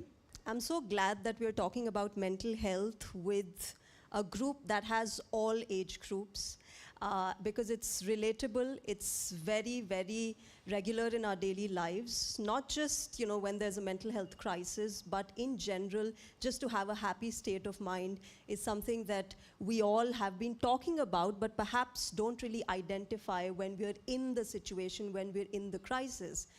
And therefore, my question to start this very interesting and intriguing session, Dr. Damija and Dr. Nagpal, is the fact that what really is mental health crisis? When do you know? Because I'll tell you why I'm asking you this. I believe there are 3 segments, 3 groups in our society that talk about mental health. The one is the older generation who say, अरे तुम लोग को नहीं पता है, हर बात पे तुम लोग स्ट्रेस ले लेते हो, क्या है ये लेबल्स लगा देते हो. Then there's an age group which is mine, who's unsure. They know कि कुछ चल रहा है, but they don't know what to do, or maybe they don't have the time to go to a therapist, a psychiatrist, to psychologist. Then there's Gen Z, the younger ones, who are openly talking about it, who are not shying away from going to a therapist. So when you have such varied age groups with such varied understanding and perception of mental health, where do we stand? What is mental health crisis, and how do we identify? At what point do we know we're going through a crisis? Dr. Dhamija. Good afternoon, everyone, and thanks for having me and Dr. Nagpal, and having mental health at the forefront of this conclave. You rightly said that it's an invisible pandemic, and recently the Supreme Court of India, when they were constituting a national task force on mental health, called it an epidemic. And this is something which we need to understand, that we are exposed to so many of factors, including environmental, including social, including economic, including medical, including financial, and these are coming up from all fields, and we are all exposed to this from the infancy to the first, let's say, 1,000 days to the last 1,000 days, all age groups. In the era of digital era, we are bombarded with information all around, and that is again causing a reactive and a kind of a response to this all information all the way. In addition that there are basic mental health disorders. We all have numbers in India, whether it is National Mental Health Survey, the current being already ongoing from National Institute of Mental Health and the Mental Health and Neurological Sciences, Bangalore, and from IBHAS and from AIMS, Delhi. So where I come from, Institute of Human Behavior and Life Sciences is one of the largest mental health institution in Asia. So we are the largest neuropsychiatric hospital, and we have more than 3,000 people coming every day in our outpatient clinic. So you can see the numbers. That is one hospital, and the numbers are quite high. People need to understand there is a need for mental health interventions, but there is less demand. So we need to create that demand. We all understand there is a problem, but how many people come forward to seek the professional help? So that is where we are lagging behind, and that's the stigma, that's the mental health literacy, where we can work upon, and conclave like this are very important in creating awareness amongst the masses so that people can come forward and seek professional help. Dr. Nagpal, the same question to you. And in fact, I want to understand from you whether mental health crisis has been rising over the years, or we're just becoming more aware. It was always there, but now we're becoming more aware and we know what each situation, each crisis is called. Thank you. Thank you, all of you. I think, first of all, it's intriguing that such a topic is being taken up on a multifactorial and also multidisciplinary forum. Two aspects come to my mind, taking the clue from what Dr. Dhamija mentioned. One, mind as a component of day-to-day health has often been ignored, neglected, and condemned as you grow up in a stereotype, stigmatized society. Second, mind as a complement to physical health and not competitive to it. Two factors have influenced the acceptance of mental health in a culture which has 3,000 years of mental health capacity building. The Indian knowledge systems, the Panchakoshas, the Varunas, and the Doshas. So that's one point. Second, what brings us closer to an invisible pandemic? India accepting it. India accepting it without stigma, with awareness, with professionals coming up in a big way now. The reason is, we also believed in about 25 years, the new millennium now, that non-communicable problems, non-communicable disorders, जो हम पहले सोचते थे कि Western concept है, hypertension, obesity, diabetes, cancer, drug abuse, depression, what else? Road traffic accidents. When the data came in, and we were destined to be one of the capitals in the world for all these, you go and see the data now. Obesity, we are a pandemic. Cardiovascular disease, we are a pandemic. Then I think our thinkers, our policymakers have also realized They are all, majority of them are human behavior related. You won't find many of them in rural settings. The urban India pandemic is also non-communicable disorders in which mental health is leading now. Because my obesity, my cardiovascular, my cerebrovascular, my dietary patterns, we heard 3 questions just now, is influenced by the way I think, feel and behave. If mind and mental health was in the dock, in the storehouse of the policy, one reason was that we had to struggle with survival with communicable disorders in our country. We spoke about dengue, we spoke about chikungunya, COVID.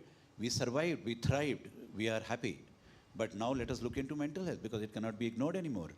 We are leaders in the world in terms of human resource. Tell me, where else in the world you have 1.4 billion people and at least about 60 crores of young people beginning to be leaders for movements like mental health, for gender? It's in India.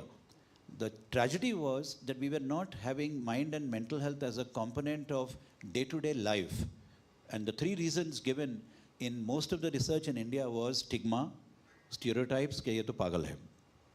Condemned, denied, ostracized and neglected.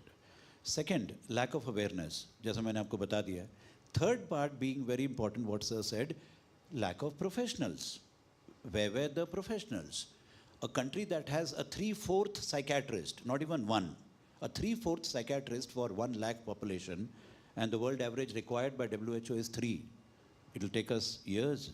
Second, a total number under the Indian Psychiatric Society and the clinical psychologists available to understand, treat, manage, recover these people who suffer unnecessarily because of mental health disorders are just about 15,000 people.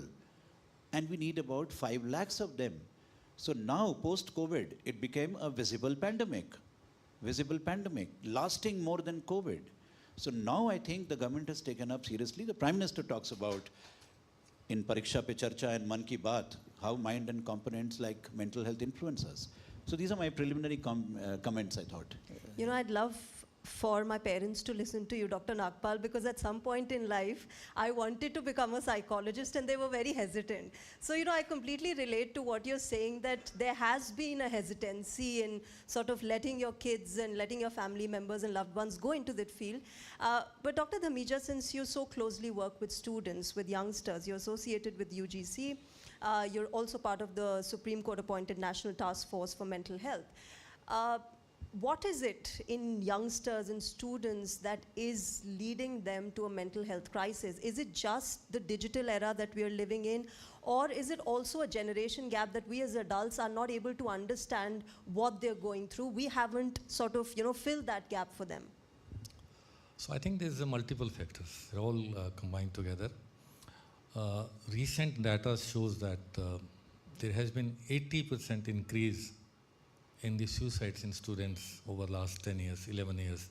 In fact, if you go through the numbers again, many of the educational institutions do not have the mental health care access. Even the 50% of the institutions, universities, institutions of higher learning did not have sensitization of their faculty in last 18 months when the Supreme Court mandated task force was preparing the report and interacting with the faculty, students and all the stakeholders. So these are very, very alarming numbers, and of course, there has been a lot of work being done now. The University Grant Commission has come up with, it's coming up with the guidelines. I'm the chairperson, Dr. Nagpal is also working with us as a member. So we are coming up with the guidelines for all the universities in India to work on mental health, to create an ecosystem in the universities or institutions of higher learning which are mental health friendly for the students. I'll share our own experience from IVHAS in Delhi. So we adopted 30 government schools a couple of years back, where we provided the counselors, we provided the screening of the students, we interacted with the teachers and the parents. So, and of course the professional help if required in the hospital. So our experience was that even the parents and the teachers both were resistant. They would not like to talk about the mental health issues, the barriers. So we came up with the report, the barrier and challenges of school mental health initiative, what we call them. And it was very difficult to convince them that this child needs help, or he has anxiety, or he's facing bullying, or he's facing the other anxiety problems or with the competitive. So I think there are many factors, whether it is the institutions or it is the parents or it is the academic pressure or it is the ecosystem or it is the digital era. So there's something which needs to do done at all levels, and I think the government has taken initiatives, but it's also important to civil society to take up this. Yes, and that is why I think mainstream conversation about mental health is extremely crucial, and that is why we're having this conversation. Dr. Nagpal, you know, perhaps in the last few years, we would have said that, look, people who are from underprivileged background or people who are going through some sort of difficulty in life, they are the ones who go through mental health problems. But that is not true today. Now we know better. We know that people from well-to-do families also suffer through mental health crises. That sort of myth has busted, right? Do you see that when you when you're meeting with people? How often does it happen, that entire gap having been completely closed now between the rural and the urban? Needless to say, thank you for picking up this question. I think we are here with the thinkers of the country, and I'm sure, I was just talking to Sir also, the divide is huge. It's a gorge. Urban mental health crisis and rural mental health scenario, I would call it. It's a scenario there. It's a crisis here. 15 to 45 years, आपने बड़ों की बात करी, बुजुर्गों की बात करी, they are happier, healthier, smarter. I see, by the average, today morning I've seen 2 students. One from a Delhi college and one, of course, still preparing for the NEET exam which got postponed. Doesn't want to give up. Parents don't want to give up, the child wants to give up. Now why? The question is competitiveness, pressure, fantasized pressure, the power of packages and placements in life, and also the cutthroat survival in the apex institutions of urban setting. You tell me by your wild guess, what are the number of suicides in the IITs of India? Anybody? Just Google it. Only 25, 26 IITs. The best institutions in the world we have. One, because the emotional intelligence is never seen for the last 25 years as equally competitive and complement to the IQ. Highest IQ kids of our country have the highest rates of suicides. Why? Don't we have to answer it for our younger generation? Otherwise they'll turn around and say, at Viksit Bharat time, this is the world you gave me. Parental pressure, I'm sure you didn't have that. Parental pressure, survival, otherwise get out. That is a feeling a child has in urban India, not generalizing. The ones which we see, I'm sure Sir also comes across. So my question remains, to tell you very honestly, helpless ho jate hain, because we were not prepared for this crisis. 16-year-old takes an appointment and says, okay, I say, mom or dad, anybody can come along? Doc, why do you want my parents? I'm taking an appointment. I don't think they're worthy of coming along with me. What do I do? So that's urban India. Let's be prepared. Let's accept it gracefully and generously also, because the young India is wanting mental health to be discussed as a platform. I was telling you, sir, we have the Mind Smart program. It is in higher education. It is in school education. More than 10,000 schools have benefited. There are peer ambassadors of mental health. Life skills is a terminology for school education now. So India is very progressive. But your question is answered in one line, that urban India has a mental health crisis. One, because the loneliness epidemic is in urban India. Let's check out. WHO has brought in the terminology of loneliness as being the invisible epidemic, depression being the visible epidemic. Uska manifestation jo hai. Hum bheed mein hai, lekin itne akele hain. Talking at home, chatting at home, conversations at home, zero. Teenagers grow up in a lonely environment. Many people you must be knowing. They grow up in an environment where they are latchkey children, double income, no kids, wo bhi fashion hai. And also having maybe kids where they want to help parents do good parenting. That's urban India. There's so many people who come to us and say that, yes, can I run a campaign? I'm talking about teenagers, about good parenting for my own parents. So I think it's a beautiful opportunity for human resource in India to minimize the urban mental health crisis. And I think worthwhile to share a data over here. 11 out of 100 Indians are at the moment in need of tertiary mental health care intervention, yani ki diagnosable hai. And 14 years 14 years is the peak point of, remember, teenagers. 14 years out of whatever may be our life expectancy, say 80 plus, is the peak point in India where mental health conditions are showing the flag signs and the warning signs. Okay, Dr. Dhamija, you wanted to add? No, I'm just continuing with Dr. Nagpal said. A couple of years ago, we were at IIT Gandhinagar, both of us, sent by the Government of India, the Ministry of Higher Education. And we had this 2-day workshop for all the directors of IITs in the country, deans and directors. The day we were discussing how to create the ecosystem in IITs, same day, the suicide happens in IIT Delhi. Same day. So you can imagine the people, the high caliber competitive students coming to IIT and finding everybody over the same level. And then you have to come out of that, see that this is something which we have to struggle and survive. So the invisible pandemic is not only at the periphery level, it is at all levels. We deal with many elite schools in Delhi also, the elitiest of school. And in those schools also, there is the EWS category, there is other category. And we find equal number of issues, whether it is bullying or it is anxiety or it is peer pressure or it is apathy. The apathy of the students, apathy of the teachers, apathy of the parents. The lack of redressal mechanism at the schools. All these things are contributing to the rising number of the suicides in the students, whether it is Kota or it is somewhere else.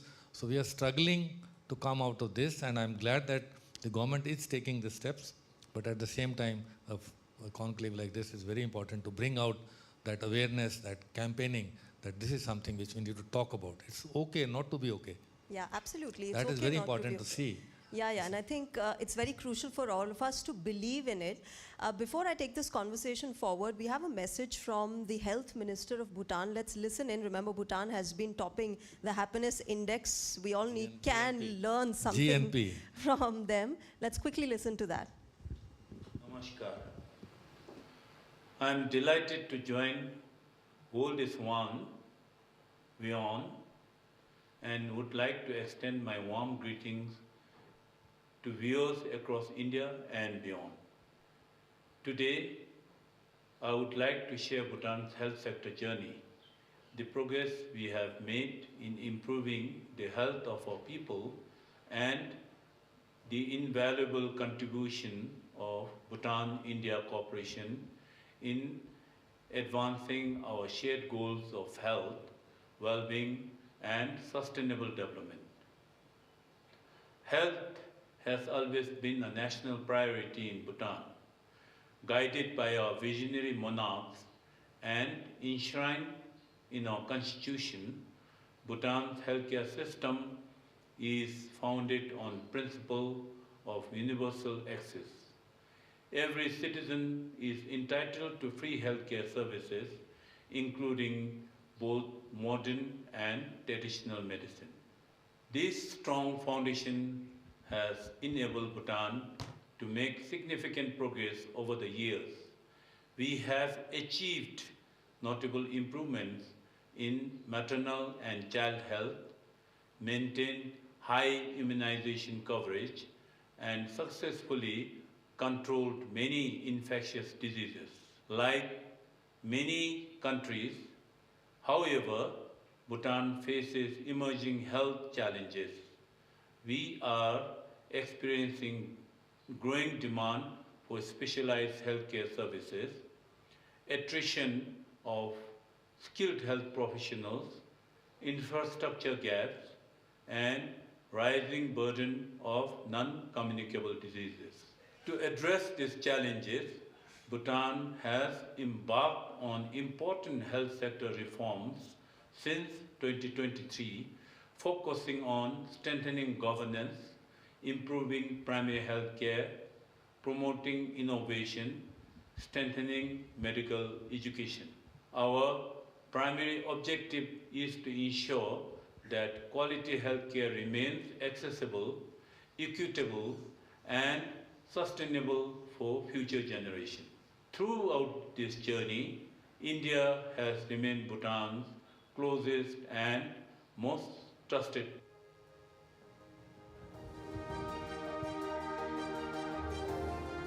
Dr. Nagpal, what can we learn from Bhutan?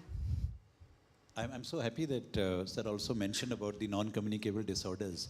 And right now in the panel we are discussing mental health, which is the leading non-communicable disorder in the world today. One, because it is largely invisible. Secondly, it has a manifestation both as an isolated mental health problem and very largely as a manifestation of our physical disorders also, isn't it? And it's heartening to see robust policies coming up in India now.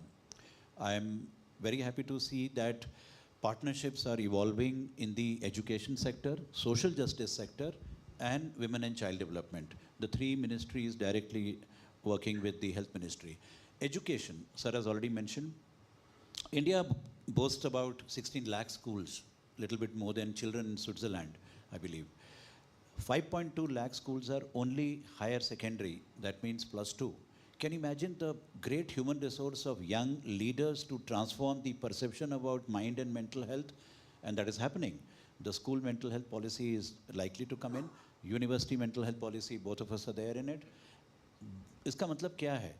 Every institution has a role to play in promoting well-being of an individual and groups who study there. Because these are the people who will matter 30 years from now. The students who come out, they will be part of the business world, the policies and the media world also. But the ones who are already into the gamut of 11 to 14% of disorders, I think at the moment very much important is destigmatize, demystify. Destigmatize and demystify the mind. ये mysterious नहीं है. ये heart, lung, kidney और liver जैसा ही है. Except that it also can think, feel and behave. Unlike liver and kidneys. It can think, feel and behave. So उसको mental health कहते हैं, brain का part जो है. Why can't we give it more importance for those people who are already suffering, like you said, ma'am, the elderly people, neglected, condemned, sometimes ignored in the society. I believe we are the largest in short years, few years, we are the largest geriatric population in the world. Young तो हैं ही हम सबसे ज़्यादा. इनका क्या होगा? How many of you come across requests for addresses of old age homes? I come across every week. You go from Delhi to Jaipur, look at the number of old age homes, luxury homes coming up. Fine, जहाँ needed है, neglected है, अकेले हैं, ज़रूर जाइए वहाँ पे.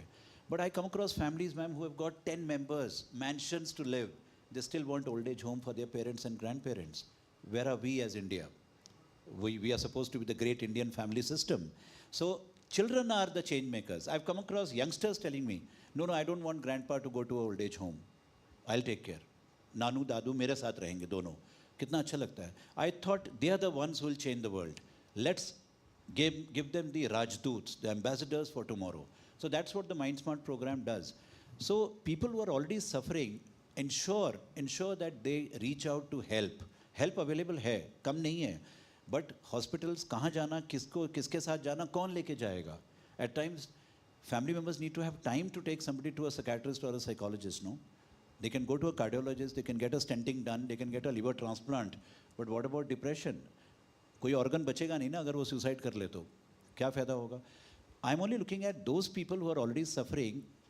So I said demystify and destigmatize the mind. Third part, very important, decentralize the services, which the government is doing flamboyantly.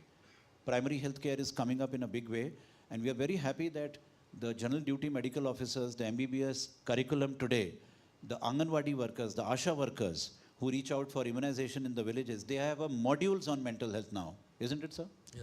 They have modules on mental health. And that means we are a very fast-moving country. We have problems, no doubt. We have 1.5 billion, which is going to be now in the next year census. But I think thinkers like all of you, with more and more platforms to discuss, to aggressively come forward, the corporate social responsibility for mental health has to come in huge, billions. Have you read the WHO's report? $1 trillion is the global burden of economic loss because of mental health world over. And today, the Indian Economic Survey has come. Today means just a few weeks back. I think some of you may be knowing it. They say that absenteeism, there is something called presentism also. I'm present but not present in the office, not working, because I'm suffering something wrong in my head. So presentism, absenteeism, inadequate work, either from home, and decline in my overall productivity in life is what Indian Economic Survey says is mental health suffering in the workplace. So let's help our colleagues, our friends in the workplace also. So if Economic Survey can do it, the happiness index can do it in Bhutan, why are we waiting for making mental health conversations a family time, a work time, a lounge time in the office, in the schools, in the universities, and in even places where angels fear to tread, even in asylums. There are no asylums, no word called asylum anymore, it is stigmatized. But mental health hospital से दूर से निकल जाते हैं. हम क्यों? Because हमने उसको एक हवा बनाया हुआ है.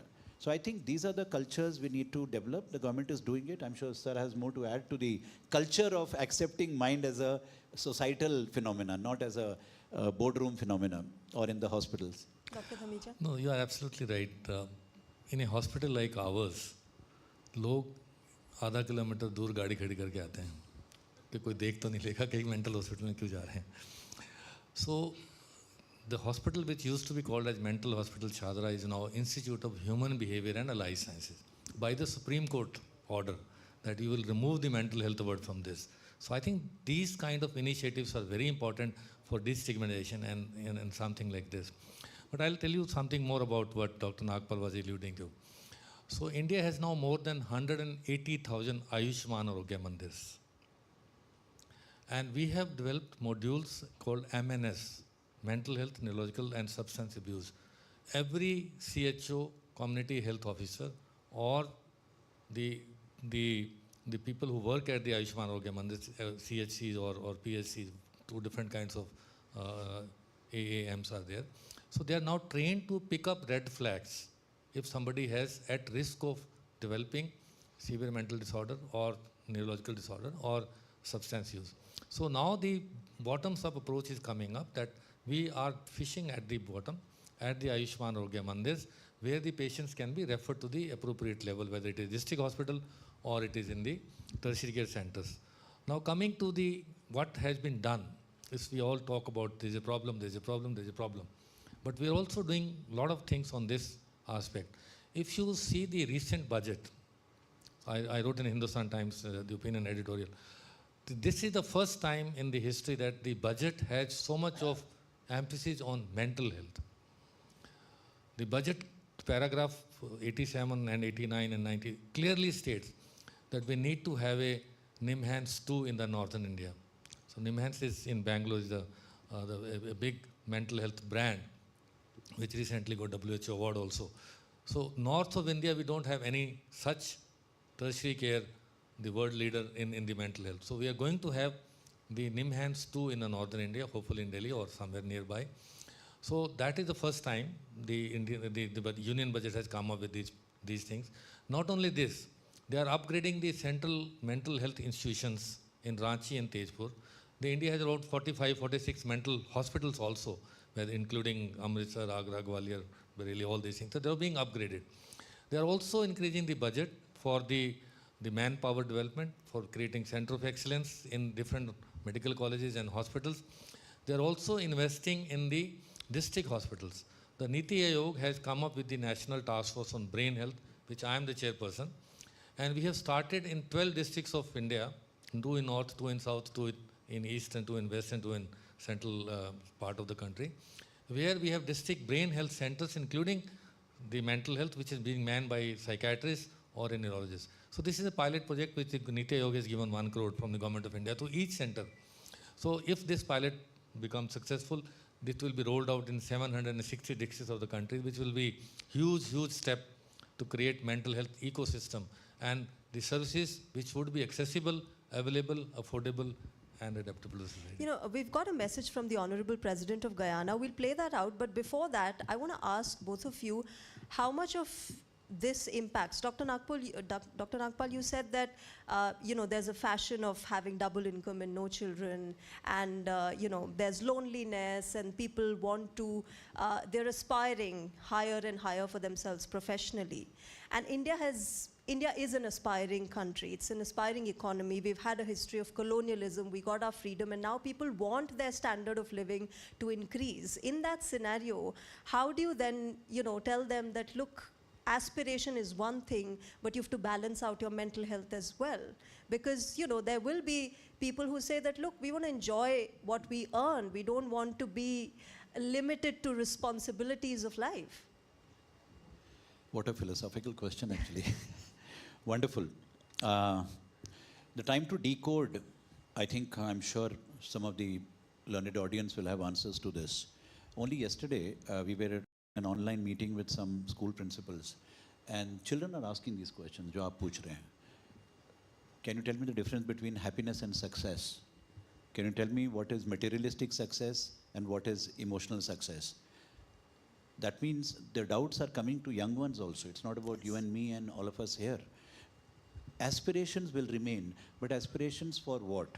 Agreed, financial literacy and financial backup is the most important survival mechanism, even if I'm aspiring to be in the best of the institutions and best of the jobs. But what is happening, and evidence has come for that. Evidence is happening that while we are skyrocketing into, I would say, target, attainment-oriented, achievement-oriented life, targeted to achievement and attainment-oriented, which is fine, needed. One cannot, wait for basic finances and talk of happiness, right? We are not yet Bhutan. But on the other hand, the fallout, the tangential fallout has been simultaneously in the urban world, the pandemics of loneliness coming in. There is enough data India can boast now. I'm very happy you mentioned, ma'am, colonialism से बाहर आ गए हैं. हम western data के लिए नहीं wait करते हैं हमें समझाने के लिए कि हमें क्या करना है. We have our own data now. NCRB survey, NCRT survey, NMHS survey, ICMR survey, economic survey. 5 fantastic Government of India surveys telling us कि mental health के लिए कुछ करना है. करना ये है that हम जो भी aspirations हैं उसको साथ लेके चलें. If I'm competitive to earn a given amount or maybe get a placement after IIT, IIM into Microsoft, Apple, Adobe, anywhere in the world, simultaneously, can I be enlightened or get myself enlightened about personal, family, social, physical, and my own mental health? So this remains a question because it has its own answers. We see, the answer was in the previous question you asked us, the fallout on non-communicable disorders is highest in the urban India then. So-called most successful, highest educated India, having the highest amount of non-communicable disorders including mental health. क्या ये paradox acceptable है हमें? It's an irony, no? I'm the most successful CEO of the country. But I yesterday had a stenting with 2 stents, right? My teenager doesn't want to remain with me. My wife is waiting for me throughout. Whatever may be. I'm just telling you anecdotes which come every day to all of us and papers also. So it is, this answer may not come only from me. But I'm so gradually turning into a social psychiatrist because I'm realizing कि ivory towers में हम भी नहीं काम कर सकते अब. Verticals में बैठ के खाली जो हमें सिखाया गया था 10 साल की एजुकेशन में कि diagnose करो, दवा दो, counseling करो और छोड़ दो. I'm sorry. I don't think I'm made for that. I'm made for helping families to understand that let's go beyond conventional therapy. And therapy is, I insist, by a norm, which I think, Professor, we have discussed a lot together whenever we've gone. I have watch out for a pillar in the family when they're all sitting in front of me. एक खंबा चाहिए जो पूरी परिवार को रोक सके बिखरने से. और वो कामयाब होता है. Otherwise I go very helpless. कि भाई समझ नहीं आ रहा आप लोग सारे परेशान हैं सारे गिरे हुए हैं सारे एक तो चलो ताऊ मामू चाचू किसी बंधु को लेके आओ. And believe me, we have plenty of such people in our families. And let's not copy the West because मुसीबत के टाइम पे it is in India only that अस्पताल में भी 50 लोग खड़े हो जाएंगे. बाहर कहीं नहीं होता है. Families नहीं आती हैं. So why first aiders cannot be? First aiders in mental health are relatives, friends, colleagues. First aiders क्यों नहीं तैयार हो रहे हैं? Second part, what you were asking, the financial race, the best answer has come from IITians. They are the brilliant people. I was in IIT Bombay, sir was in IIT Gandhinagar with me, and we went to IIT Ropar, we went to IIT Kanpur. Everywhere the conversations are with the most brilliant young people in the country. And what you know what they're saying? We wish to talk about well-being, but we are pushed, pressured to the idea of getting the best jobs in the world. But their heart still lies in these conversations. हम उनको छीन रहे हैं वहाँ से. And that is what they repent later Haven't you come across so many cases of self-shooting in California, Indians, so many of them, best placed people in the Silicon Valley. My own cousins who are there, वो मेरे से सलाह लेते हैं रात को, हम depressed feel कर रहे हैं, मैं बोला वापस आ जाओ. Money is not a problem there, no? Here also. So I think this is a question which you asked, very relevant, not only for Dr. Nagpal, I'm sure. This is for all of us to answer as India's future. Because our children will ask this question when they grow up in 2047, with Prime Minister says, Viksit Bharat, कि सिर्फ मुझे job के लिए तैयार किया था आपने, सिर्फ काम के लिए तैयार किया था, लाइफ के लिए तो तैयार किया नहीं आपने. Yeah, so introspection, I believe, Dr. Nagpal, is needed. We need to set our priorities of where our focus lies. But quickly, let me also play out the message from the Honorable President of Guyana, what he has said. Distinguished ministers, healthcare providers, researchers, physicians, and other participants of the WION Healthcare Summit. I bring you warmest greetings from the Cooperative Republic of Guyana. Permit me at the outset to extend my very best wishes to all who are participating in this important summit. It is a pleasure and an honor to be afforded the opportunity to address you remotely and to join this distinguished gathering of minds committed to advancing the future of healthcare. This summit convenes at a defining moment in human history when technology, innovation, science, and human ingenuity are converging to transform the way healthcare is delivered across our world. Indeed, there could hardly be a more fitting example of this transformation than the historic event in Guyana that recently captured global attention. That event was the groundbreaking, longest distance cardiac telesurgery ever performed. From within Guyana, renowned Indian cardiac surgeon Dr. Subir Srivastava successfully conducted a coronary artery bypass craft procedure on a patient located thousands of miles away in India. In doing so, he set a new world record for the longest distance telesurgery ever performed. This sort of removal procedure used to be the stuff of science fiction. Today it is a reality and is allowing us to break down barriers of geography. Think about what this means for medicine, for a surgeon in one continent to perform a procedure on a patient in another country, thousands of miles apart. In terms of healthcare, technology is rewriting geography. For generations, access depended on where you live.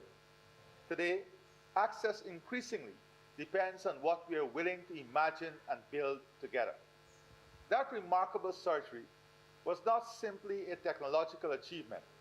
It was a glimpse into the future of healthcare. It was a demonstration that medicine is entering a new era, an era where expertise can travel faster than airplanes, where knowledge can move instantaneously across borders, and where the best care need not be limited by physical location.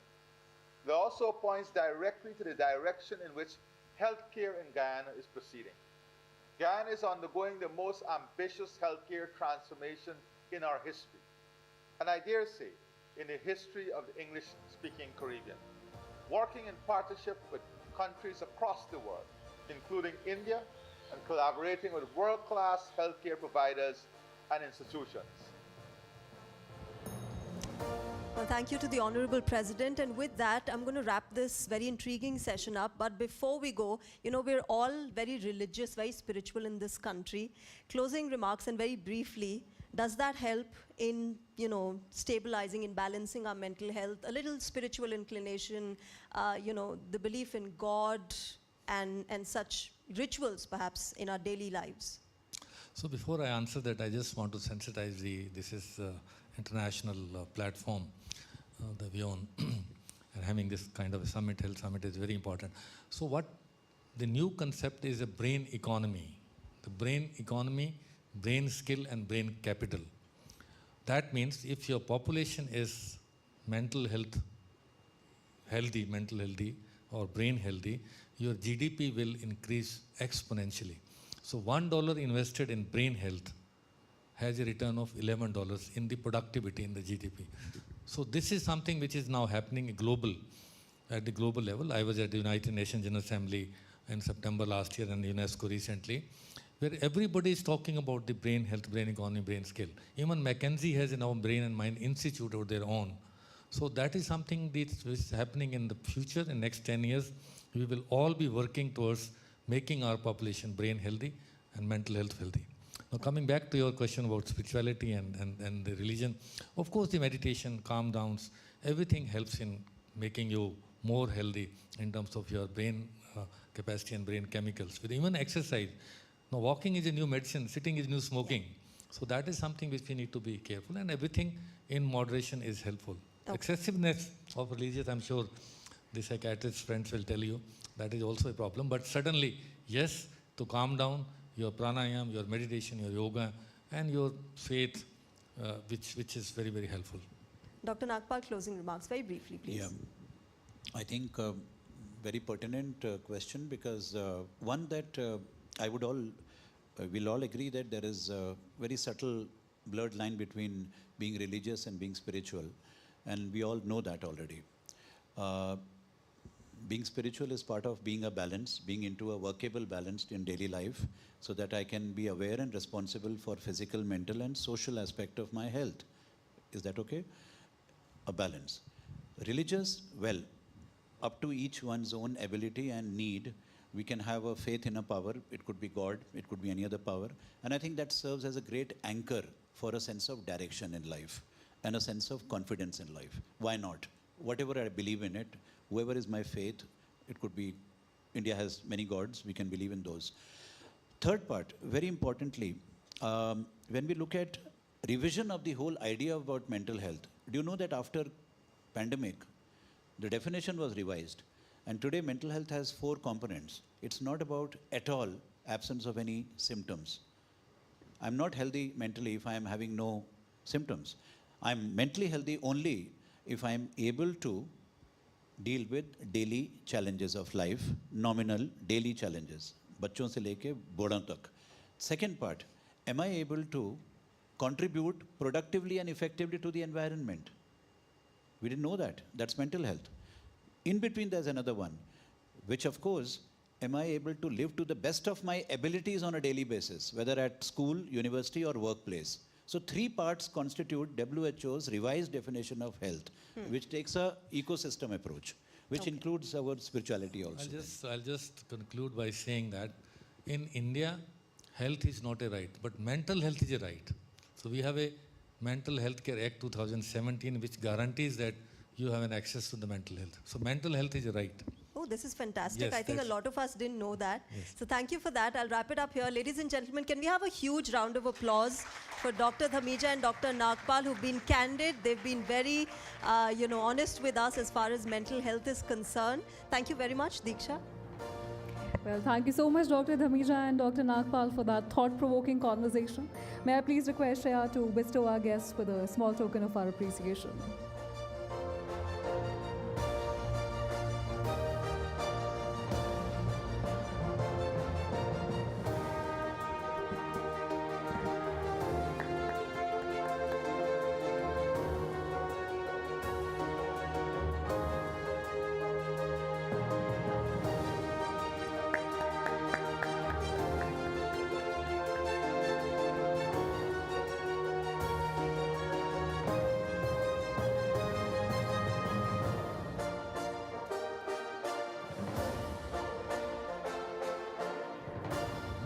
I was just asking Dr. Nagpal whether doctors and psychiatrists go through mental health issues or it's just all of us menial beings, but he said yes, he did, and he overcame that. So thank you so much once again to both of you.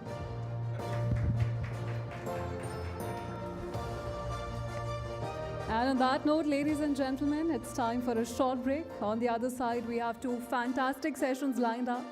One exploring the future of AI in healthcare, and another examining the delicate balance between care and cure.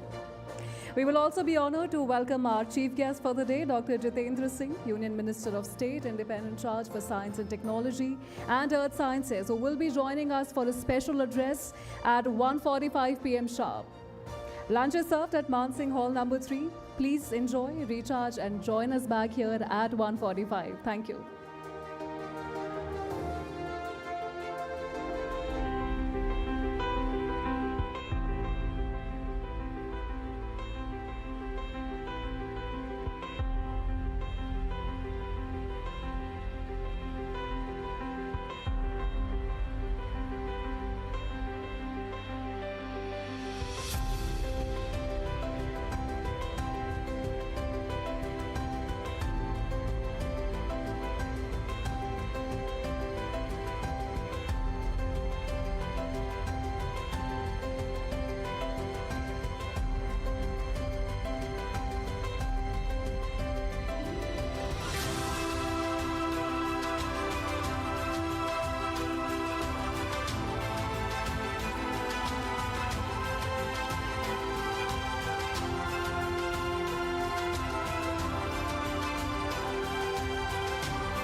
Continental Hospitals is nestled in the western suburbs of the city of Pearls.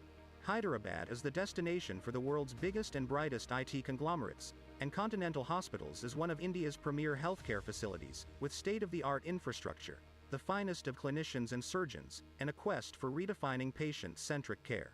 Established in 2013 by Dr. Guru N. Reddy, Continental Hospitals has pioneered several firsts in the Indian healthcare space. The fundamental mission of Continental Hospitals has been to provide patient care with utmost compassion, with empathy and service excellence. Throughout the organization this past 8 to 9 years, we have fostered service delivery systems in collaboration with our entire staff, including our nurses, our paramedical staff, and all other stakeholders who come in to take care of patients and give them the best.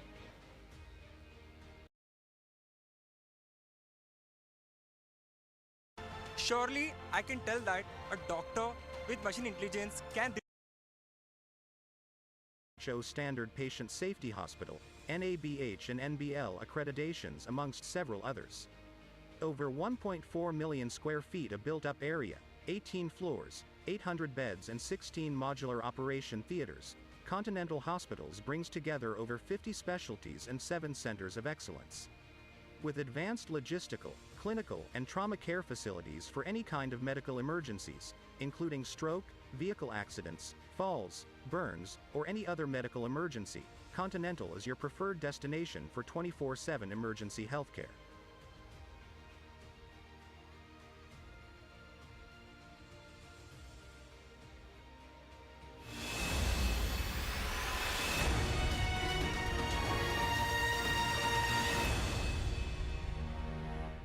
Healthcare demands world-class doctors, specialists, technicians to treat health emergencies with the most modern equipment.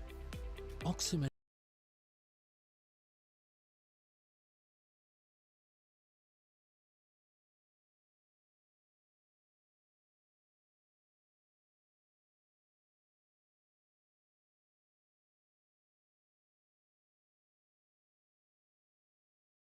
Our 24-hour multi-specialty institution is dedicated to advancing patient care through research, evidence-based medicine, and personalized treatment. We are especially committed